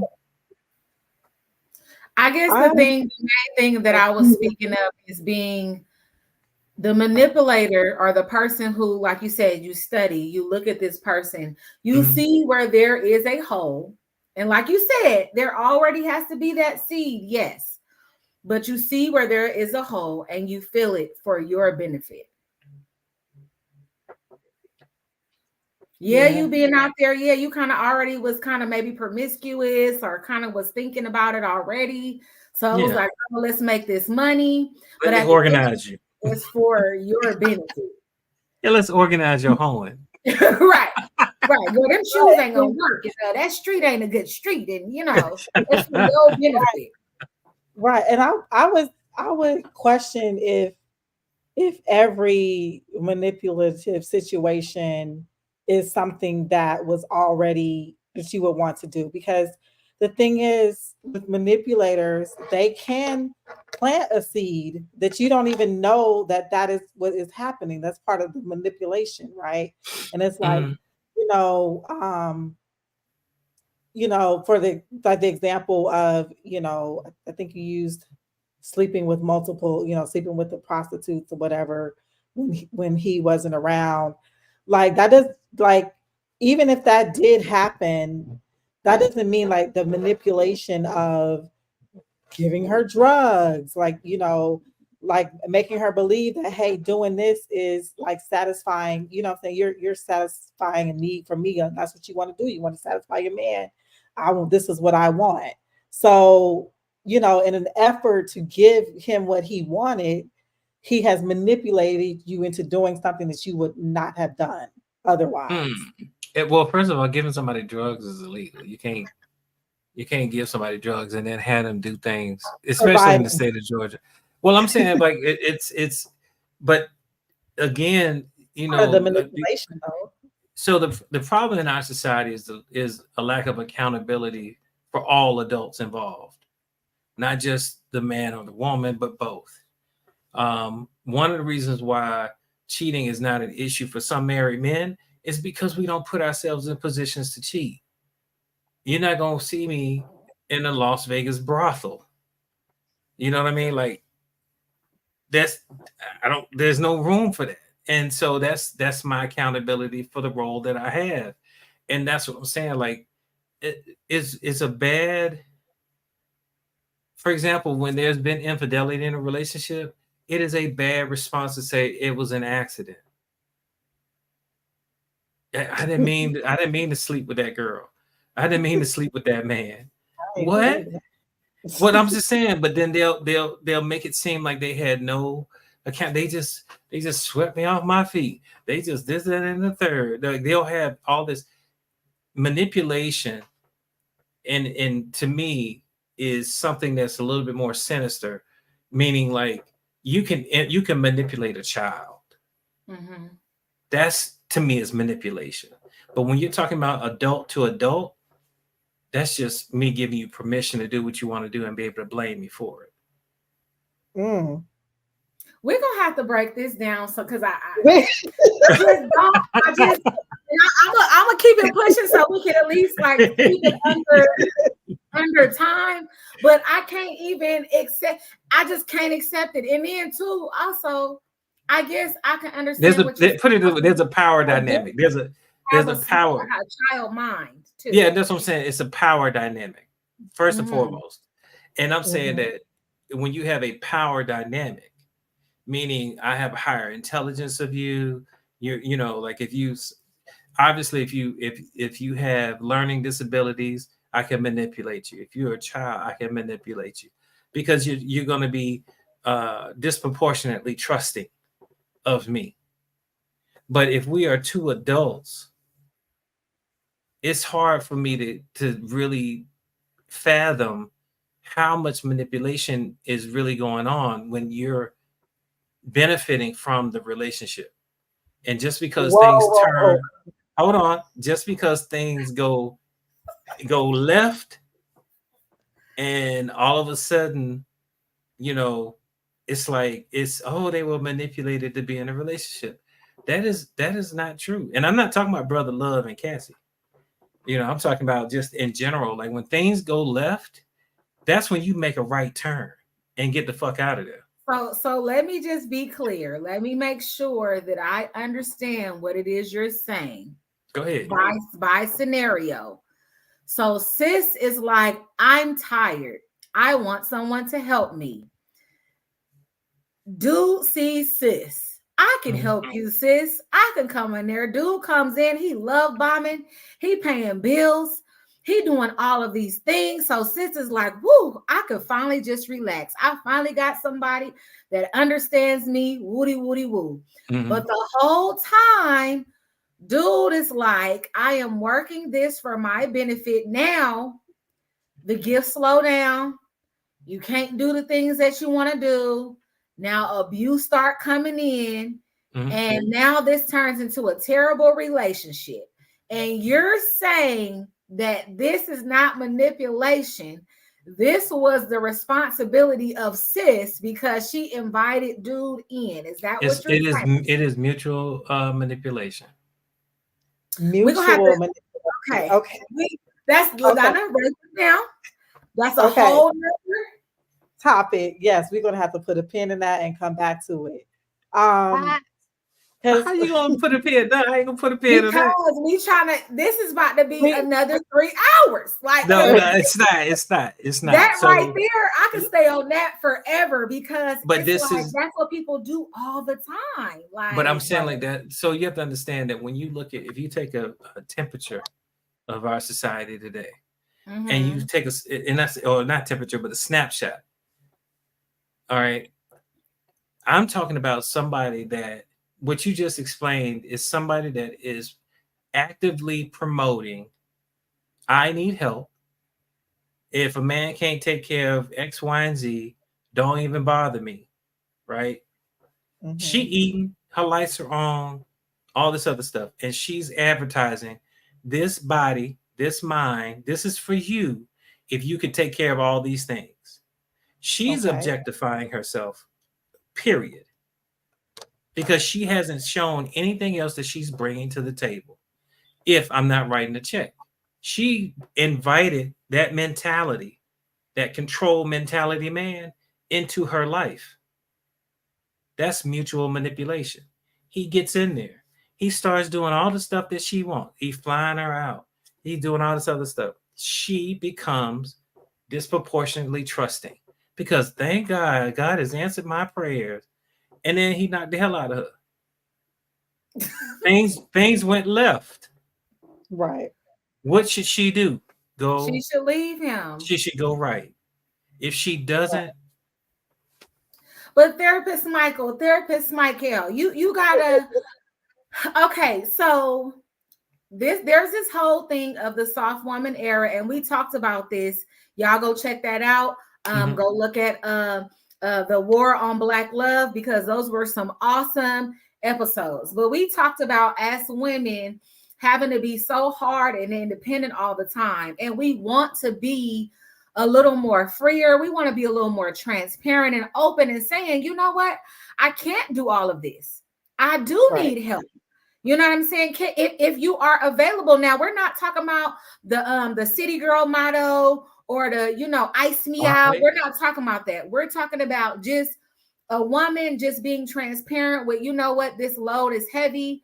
And if you want to be with me, if this is something that you're interested in, this is what I have going on at my table. And a man being like, okay, I can deal with what you got going on your table. I can add to that. And we're adding to each other. So how is it in one turn that me being vulnerable and saying, I need said help, participating in mutual manipulation? So, Nikita, if we're going to do an overview, you have to do kind of a history lesson, right? So when in history did women not need help in this country? Never, I guess. All right. So for you to make the fact that you had to come forward and be vulnerable and say that is stating that you actually had a different message at some point. There was an imbalance. Yes. There was an imbalance. And that message was, I'm independent. I don't need you, man. I don't need this, that, and the third. Not by choice.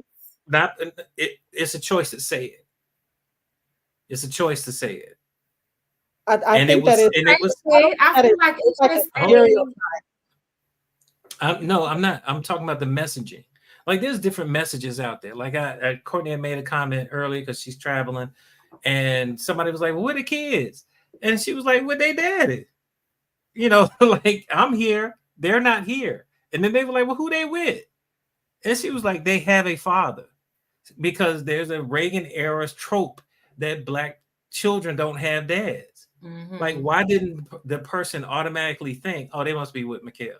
That's what that is. Like, but nobody, because it's the bias, it's the unconscious bias that comes into play. So when the message was, "I'm an independent Black woman, this, that, third," that was a differentiation from "I need a man."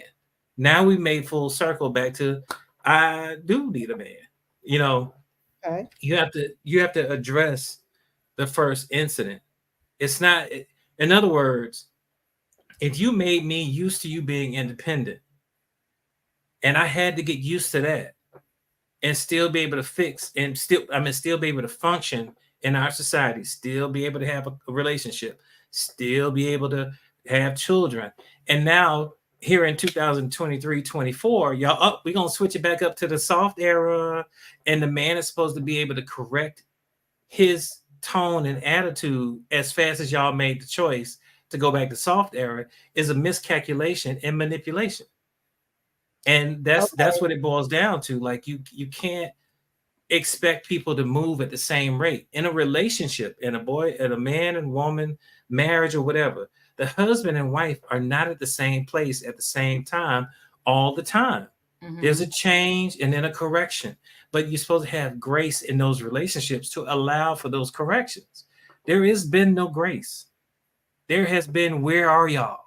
Where is this? Why you ain't showing up to the table with that? And I'm like, damn, in 2019, hell, you pretty much said, I'm going down to date white men, this, that, and third. Like, we done with y'all. Now all of a sudden it's this. Like, you can't just do that to people and expect to have a peaceful transition of power, if you will.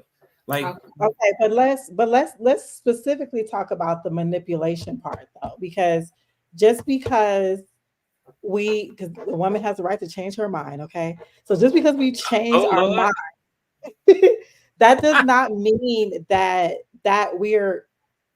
we should be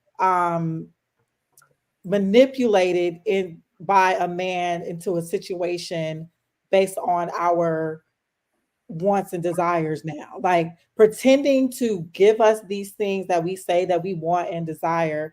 I don't feel like what us wanting that to like actually makes that be a manipulative thing on our side. It's not. That's not what I'm saying. Pretending to do it, that's the manipulation in our eyes. Like I mean, I don't understand I understand, the example that you're giving, but the way Nikita Well, described more no, so. so let me back up and say this way. Like at the basic element, men tend to adjust to the market. So if Chris Rock's, one of my favorite jokes from Chris Rock was when he said that if women would date and sleep with men that lived in cardboard boxes, we would be some box living motherfuckers. Like, we tend to adjust to what women want to get what we want. It's not necessarily manipulation. It is literally the mutual understanding that if I come to the table with what you say you want, you get what you want, I get what I want. That's mutual. Manipulation is where I am coming into a situation where I'm in power and I exert that power over you to do things that you would not supposed to do or normally do. That's manipulation. That's what I'm saying. You don't conflate the two. Like this, they're not the same thing. If we're talking about a manipulation between a man and a woman or a relationship, it could be man, man, woman, woman, whatever. It is a power position. A power position has to be held. But if you just out here and we meet and you saying, help me, and I'm like, I got help for you. What you got for me? You see what I got? Hourglass shape, whatever, whatever. I pay a light bill.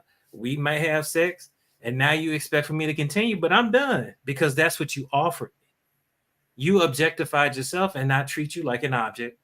Now you mad at me for treating you the way that you presented yourself to get what you wanted.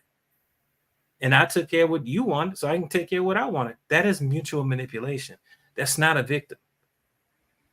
And that's not victimization. This is definitely a topic. Okay. We're gonna have a whole episode on this because it's really educational. It's really helping me to understand a lot of things. And then I just need clarity on, just a lot of these things in general. Because I definitely don't play the victim, but I just want to know, like, what certain things are. So we definitely will do that because you are an actual licensed therapist. So we're gonna tap into that. We're also gonna go into what happens when you and I'm just speaking on communication also, not a person that has a manipulative characteristic. Yeah. These things, I'm just speaking about communication at this point. So also what might happen when you might feel that you're being manipulated, communicated to, you might develop an aggressive or a passive aggressive communication style. So aggressive communication style is when you're overbearing, you're loud, you're foreboding onto the other person. You are not concerned about the person's feelings or their perceptions of what it is you're saying. You're just very aggressive. And a lot of times when people communicate in this way, they don't get anything resolved on either end because they are communicating out of anger. They're communicating out of not getting a resolution. They're just so upset and not knowing how to properly communicate that they are being aggressive. And a lot of, actually, we were speaking about the women and being in certain situations. A lot of us become passive aggressive. Okay. Passive aggressive is when you're not really using your words in aggression, but it's the actions and the things that you do, AKA being petty. You know what I'm saying? You're being passive aggressive. I'm not going to tell you that I don't want to talk to you no more. When you text me, I'm going to just leave you on red, or I'm going to do little things to communicate. If I've always had a Right. Ghosting.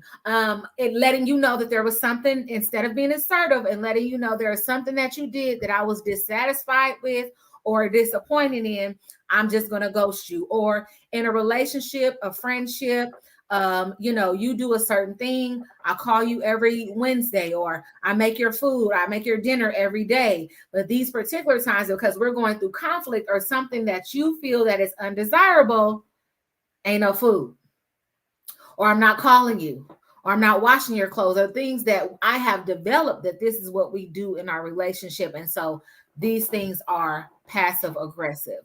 So we talked about the communication style. We talked about the attachment style. So let's talk about the different forms of conflict resolution. And all of these, as you can see that I'm talking about, they're all interchangeable. They all kind of go together and kind of marry each other in certain characteristics and aspects of different people. So one of the conflict resolution styles is a compromising conflict resolution style. This is when you meet the needs of both parties involved, and it's the decision of both parties. So just say, for instance, and I, you know, your girl gonna go to extremes just for the spiciness of it, but you know, this marriage is getting stale. You know, what we gonna do? You know, we at the meeting table with our relationship or our friends or whatever. What we gonna do? How we gonna spice this relationship up? Would you like to bring someone into the relationship? Sure, let's do that. Okay, what are the parameters of this person? You know, what are the deal breakers? What are we participating in and not participating in? And both of us together decide this together, and then this both fits the needs of both of us involved. Okay. And this is done in a healthy relationship where both have a mutual respect for one another and want to see each person win. So that is considered a compromising conflict resolution style. I like that. Yes. I mean, and then in that conflict resolution style, once, like you said, LaDonna, earlier, what if I change my mind? We can come to the drawing board again and say, you know what, that did work for me at that time, but it's not going to work for me right now. Okay. And then, so then that's into the collaborative conflict resolution style. This is working together to find a solution that's going to fit both parties, much like the compromising style. However, in the compromising style, somebody might not be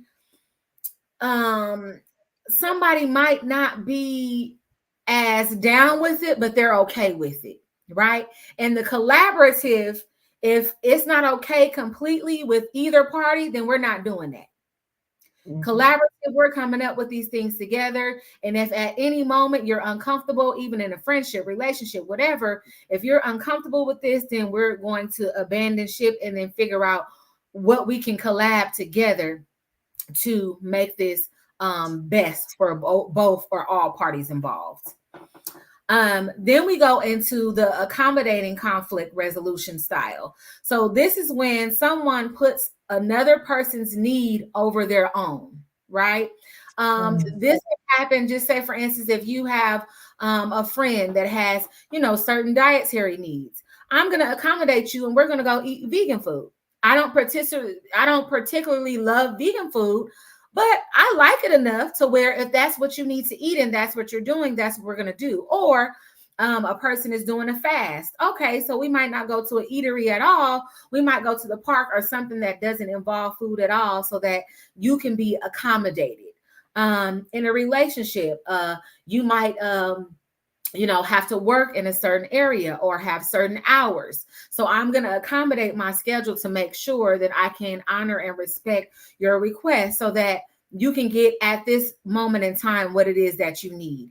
And the healthy part, or to keep the accommodating conflict resolution style healthy, is to have certain time frames and boundaries to this. So, okay, I'm doing this for this period of time, or, oh, we need to live in this area or with this certain lifestyle so that we can achieve this goal. But after that, then we're going to go ahead and come back to the drawing board and switch that up so that it can be accommodating either to me or both parties involved.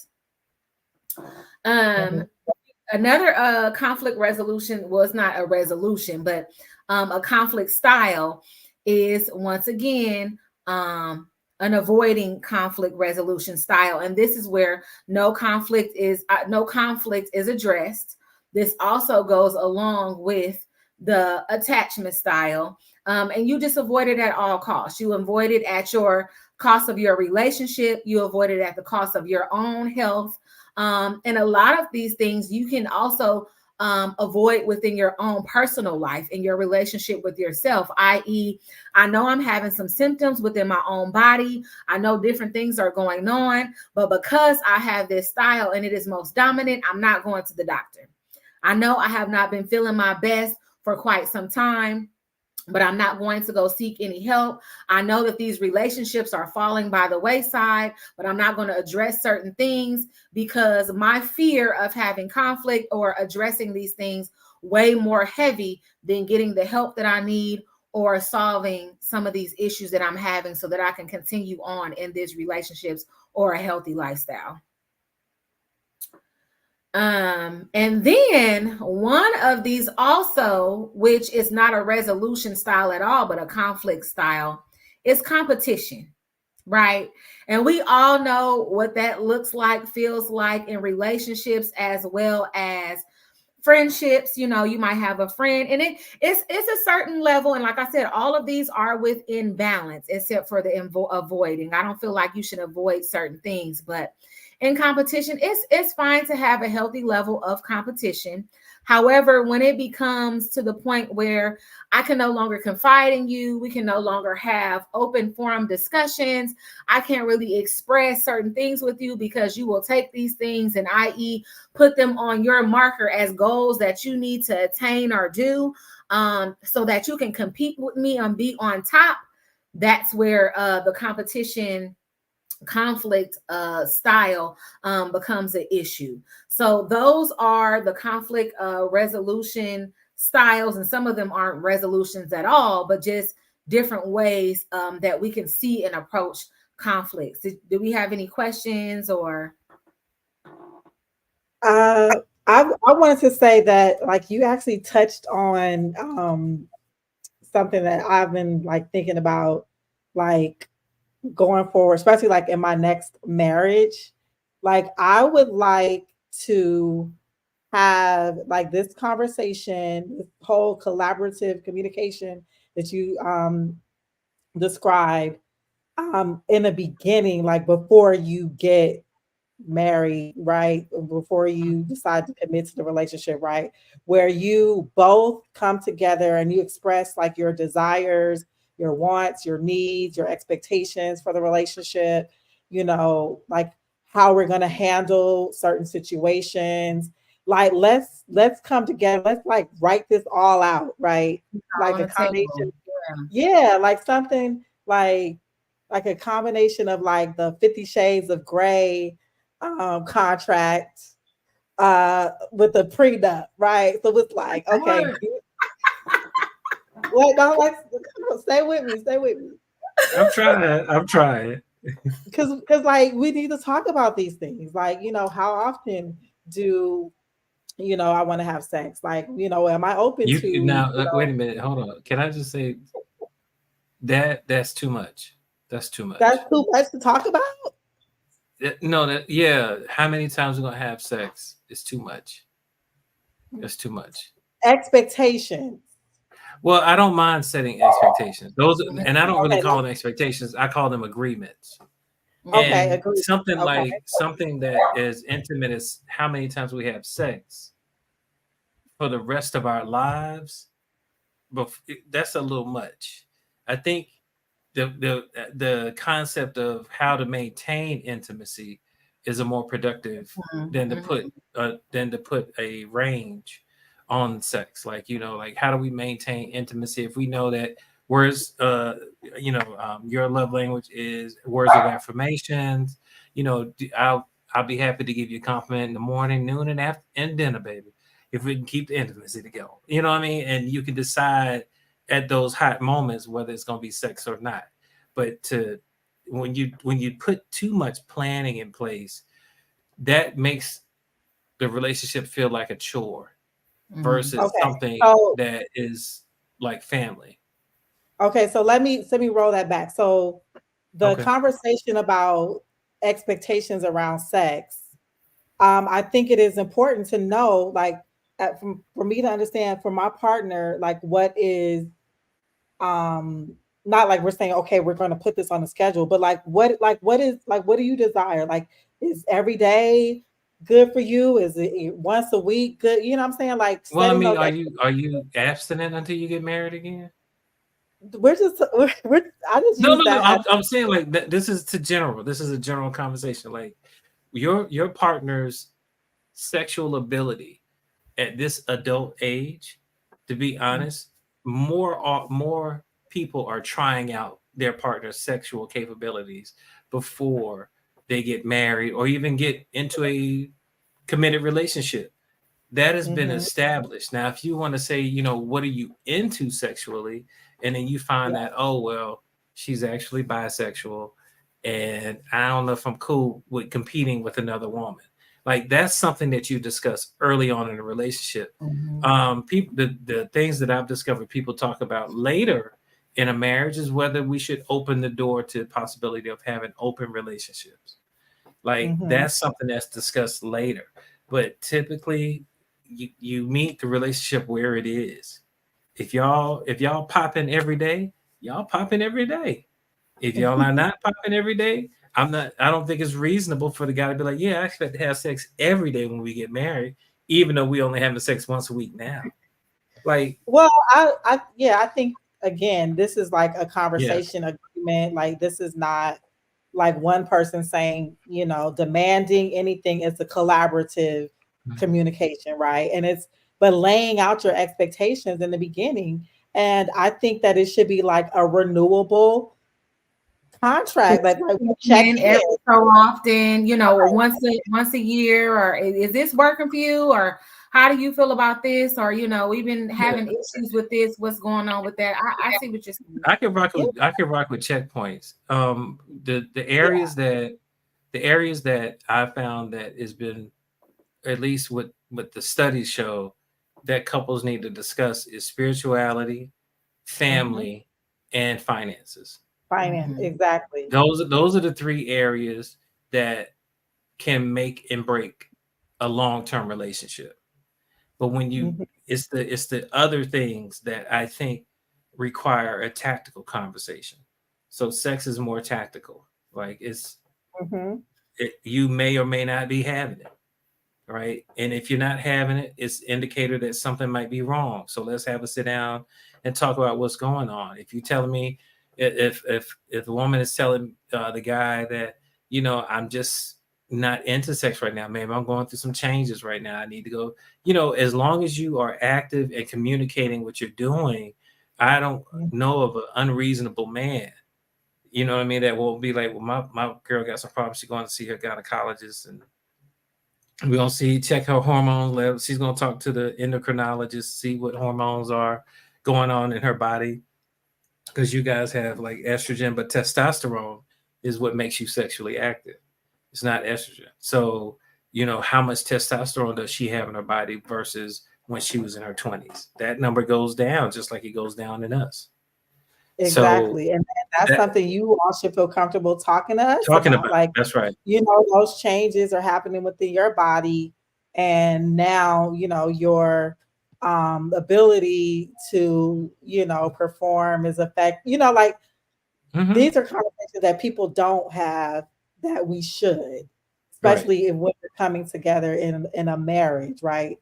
Because I just feel like for some reason, and I can speak on this because I have been married and divorced. It's like you have a lot of these conversations after the fact, especially when it comes to like finances, like it's like all these expectations weren't met, and now you're writing them down after the fact. Yeah. But had you had those conversations up front, okay, how are we going to do? How are we going to handle, bank accounts? Are we going to have a joint account? Are we going to do this? Or who's going to be, in case I, you know, decide to stay home once we start rearing children, like who's going to be the provide, these things we never talk about. We just kind of like assume we have our own expectations. We don't communicate it to our partner until it's an issue, until Right. it's like, hey, yeah, like what do you mean we're not sharing accounts? Or what do you mean like I can't have your password to your Facebook? You know what I'm saying? It's like it's just stuff that just comes up that I feel like could really be handled in a conversation beforehand. And I don't disagree with that at all. Yeah, I don't disagree with that. Communication is definitely, out of all the things I listed, communication is a killer, or lack thereof. I mean, that's key. even it's key, because here's the question that Ooh, she's using it too much. You done burnt yourself out, boy. Now she got to get rejuvenated. I'm TMI. I think. Well, I think it's that's a the whole nother part. topic too. It Because is a whole nother is topic. unnatural. So to ask your spouse to keep up with that, and you're desensitized. Right, you got a robot. A robot don't stop. What I will say is, I don't know that we have acknowledged the fact that we're talking about people having skills that they've never seen modeled before. If everything in life that we do is learned, who taught us to have these conversations, and what are you doing to shore up those skills so that you can have a productive conversation? And to me, that's what's really killing that's what's really killing the couples, is that they come into it with basic skills and then expect your partner to have advanced skills. And when that partner doesn't have the advanced skills, then you want to cut and run. You dig what I'm saying? Like, yes, they may not be good at finances, but it's not their fault. They were born and they had access to this, and this is what they learned. But are they capable of learning other skills? Yes, they suck in the bed, but that's because they didn't have good partners growing up. Can they learn better? Can they learn? Are you that partner that's willing to have grace to teach them? That's where we're failing. We don't have patience. And if you remember my slide about emotional intelligence, a lack of patience is emotional unintelligence. Just because women have more understanding of their emotions does not mean they have a good understanding of how to use them properly and not be destructive in relationship. Just like men not having understanding of their skills is just as damaging. We got a lot of skills on both sides that we need to show up instead of pointing fingers at one another. Yeah, absolutely. LaDonna, do me a favor and pull up that slide that you have. I'm going to wrap this last little bit up that I was going to speak about. And Mikell definitely, talks about that and kind of was a great segue into this. So what do? Right? We see that these are issues. We discuss, the individual impact on being mindful of our mental health. We discuss different forms of our communication, our conflict resolution, and our attachment styles in relationships. So what do we do and how do we clean this up, right? And so I think one of the main things is to focus on your activity and your diet. And the only reason why I said that, and it's crazy, Mikell, that you said that, because I didn't even know that some of these things were directly related to gut health, right? And so if you're putting these things in your body, if you're not having a system to where you're regulating properly, to where your colon is impacted and things of this nature, you can't even process a lot of these chemicals properly, or do things as you should, because you're not healthy on the inside, which in turn you're having an overstimulation of some chemicals more than others. So that's one thing. I would suggest that people go ahead and get their blood tested, so that you can see, what's been going on with your body, what is lacking, and what is, what you need to help improve your health. And then something that I do also is, a lot of people are trendy, they're into fads and things of that nature. I would practice eat right for your blood type. A lot of people do things based on, veganism or being a vegetarian, different things, because they're trendy and they see it often. But is that what's going to allow your body to operate at its optimal potential? Right? So first and foremost, fasting, getting a clean slate, getting a colonic or some type of detox to help you eliminate, to kind of have a clean, fresh start, and then eating right for your blood type, putting things in your body that help you vibrate at your highest level. And that's something that I also wanted to touch on too, as one of the solutions, right? When you do these things, so far as taking care of yourself, making sure that you're vibing on a higher level, you naturally align or fall off with certain people, places, and things, right? Mhm.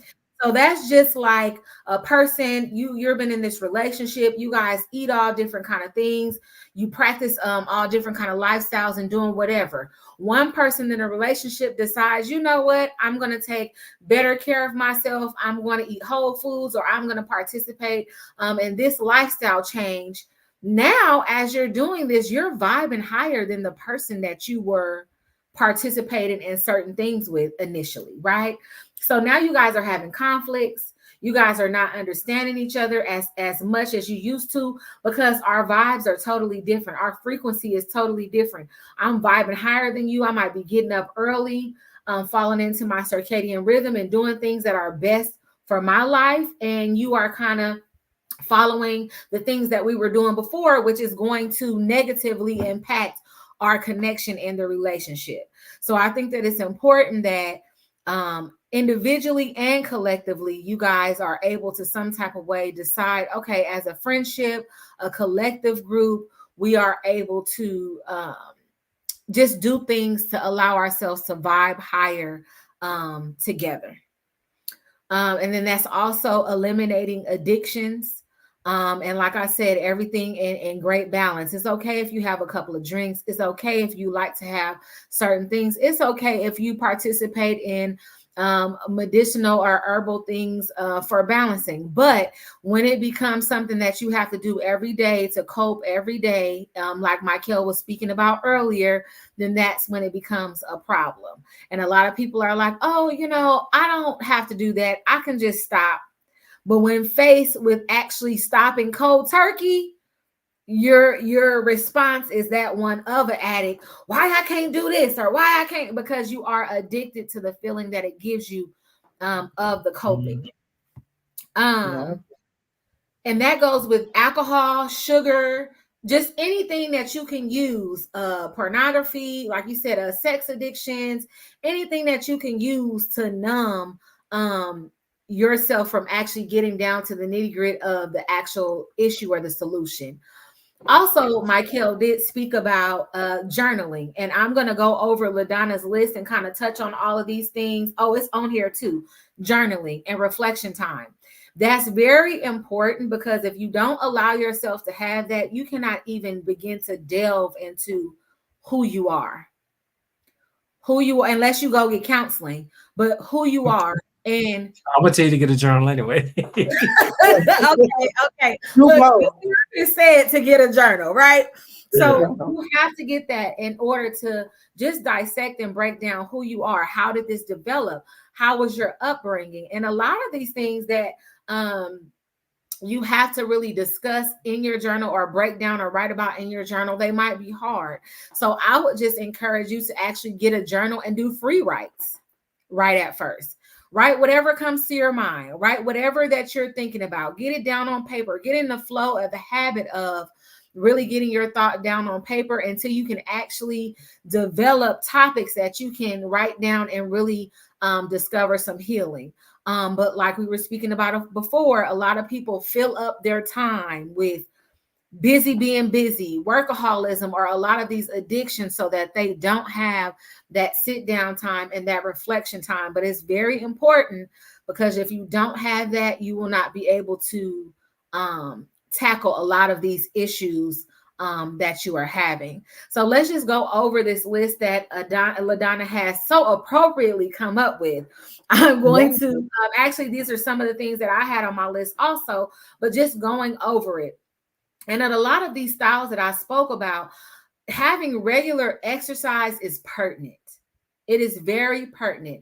And I'm not saying you always have to go to the gym, you pumping heavy iron, you're doing all this strenuous things, but something as simple as getting your body moving. Because one of the facts, and you were talking about the gut health, a lot of your emotions is stored in your mid region.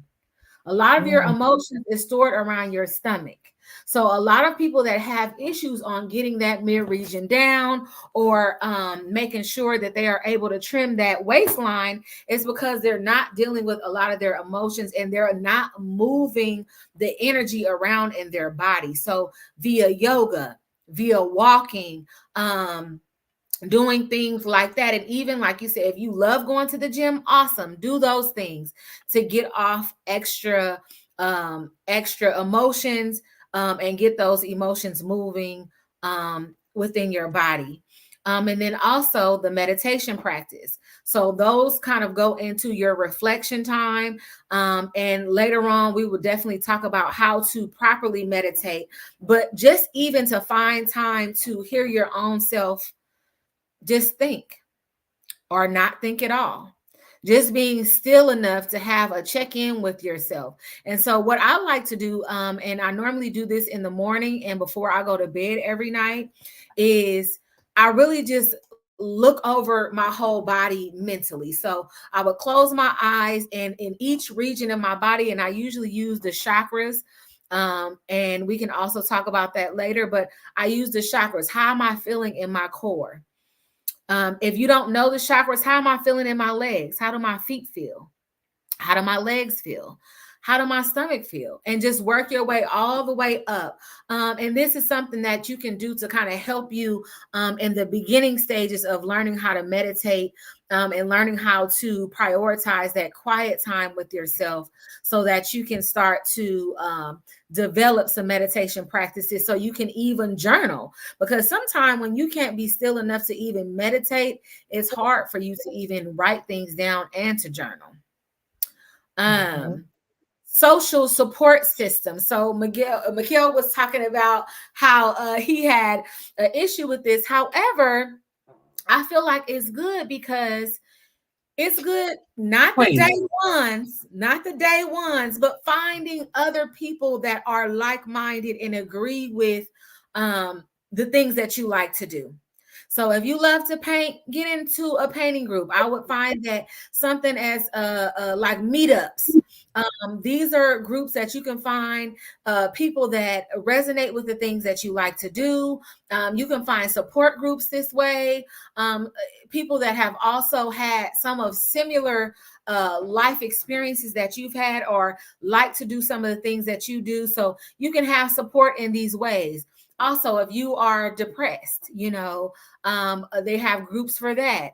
If you have anxiety, they have groups for that. So just different support groups that you are able to participate in if you don't have that immediate social friend group. Because a lot of those, like Mikell was saying earlier, a lot of those day ones, if they are day ones, a lot of them have helped you develop these coping mechanisms that are unhealthy. And then a lot of you guys trauma bond together. However, I do agree with the analogy that LaDonna was speaking of. My day ones don't necessarily mean that. My day ones are someone that is able to come into my life, and miraculously we are growing, we are thriving, we are doing things together. And just in participating in these forums and in these podcasts, within these last couple of months, I have developed some new day ones. So I do, get what you're saying so far as that, Mikell. But just finding those day ones that are going to hold you accountable, that help you to grow, and that want to see you succeed and push forward, and likewise. And if any relationship is not allowing you to do that, then that is time to reevaluate the relationship and discontinue said relationship. And that also goes into your hobbies and your personal interests. All of these can be lumped together with the social support systems, and just making sure that you enjoy. Life is not just to be burdensome. Life is just not to be suffering, or always to have to do things that you don't necessarily want to do, but find those things that bring you joy. Whether it is, sometimes I just sit in color.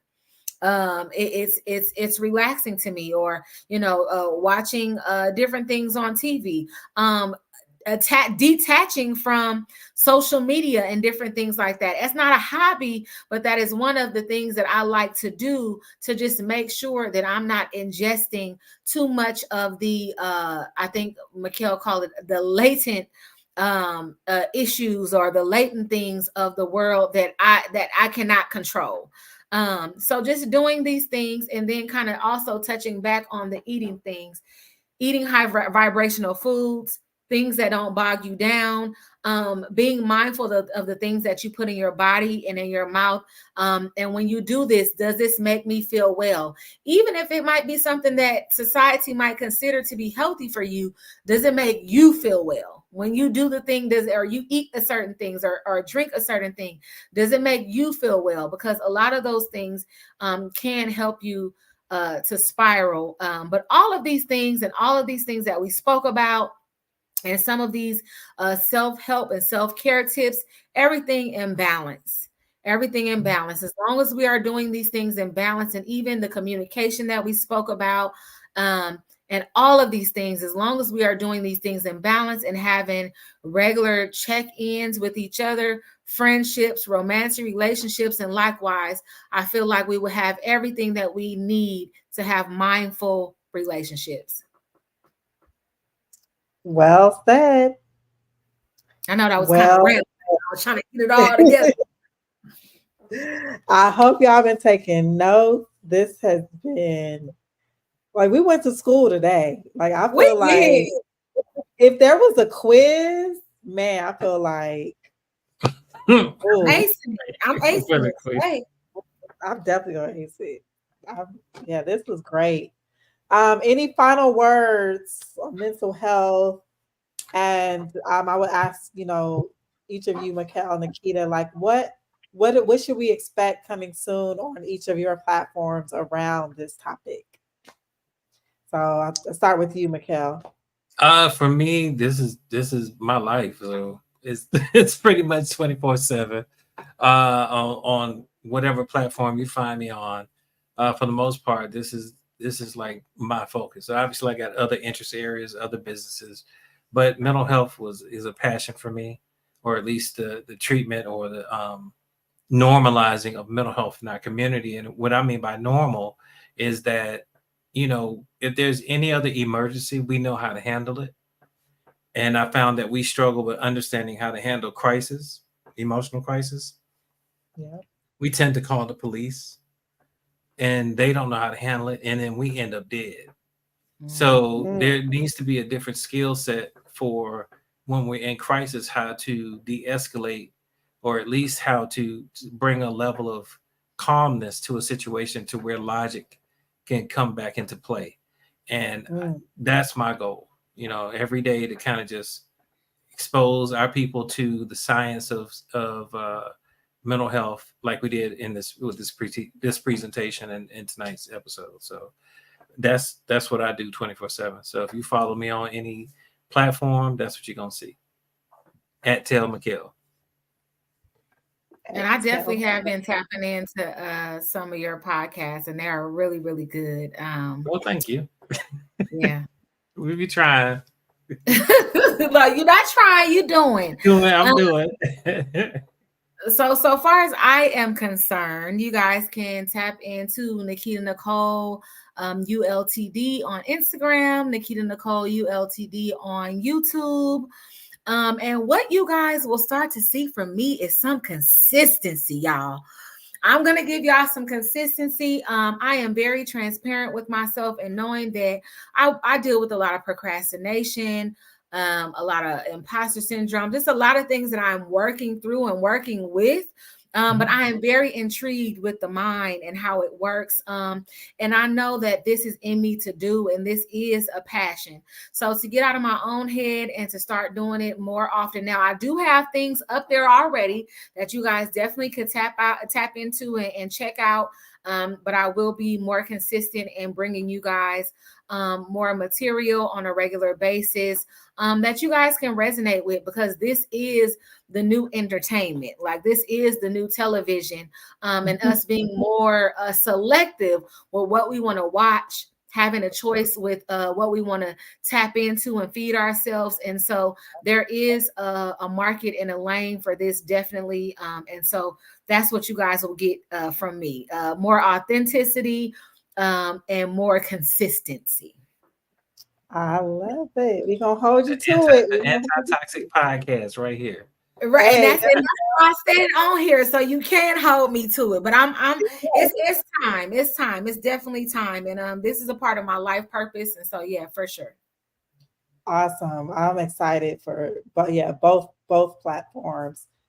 Great things coming. For Smart Love, we're going to continue to, have these conversations. I'm really focused for the next 30 days on our men, our fathers. Father's Day is coming up, and our men, they're feeling like, they don't get the same appreciation or the same love and all of the hype and hoopla we do for Mother's Day. The men are feeling some type of way. So I want to focus probably the next few Smart Love Sundays. We're gonna like highlight some, some fathers and sons. I have a great treat for you next Sunday. The father and son are going to come on and talk about their story. I want to get out to the barbershops and like hear what the fellas have to say. So we might, be broadcasted live from a barbershop, probably not on a Sunday because they close on Sunday, but and they close on Sunday and Monday and Mondays. Okay, so it might have to be. I got to make sure it's not like Smart Love Saturday. Saturdays. I got to make sure it ain't like a football game going. I'll figure it out. But I want to hear, I want to give men the opportunity to express themselves like this, like just having this platform. Like there's so many men that have reached out to me like, oh, I want to come on. I want to come on. I want to talk. So I think it's great. Like we want to hear from the men more. We want to, be able to understand, especially, some of these mental health issues and things like that. Like let's create an environment that is okay and safe to talk about these things and be vulnerable and open up. And so yeah, a lot of great things coming on Smart Love. And of course, I'm always gonna look out for my ladies because we need love too. Okay, especially my Black women. Like I'm trying to bring us all together, and we can use some empathy from the men as well. So that's what you're gonna find on Smart Love. Like, and we're gonna continue to spread knowledge, spread game. That's what we're about. So thank you both for joining me. Thank you everyone from that's tapped in or that's gonna watch this on replay. You can still submit your questions. I will make sure that if you have something for Nikita or Mikell, that you get your questions answered. Make sure you join our group, the Smart Love group on Facebook. It's growing. I think we're about at like 108 people now. We're about to start doing events. We're gonna have some exciting conversations going on in there. And yeah, so let's just continue to grow and share knowledge. Yeah. Awesome. Thank you for having me. Thank y'all. This was very informative. I loved it. Yeah, thank you for having me, guys. I appreciate it. I enjoyed it. I didn't mean to spark. I didn't mean to stir the pot, but it's on now. We've been talking about this master manipulation. We gotta keep this conversation going in the group, the back office, in the group. Yeah, the back office. All right, everyone. Thanks for joining. Have a Thank you. Good evening. Have a good night. And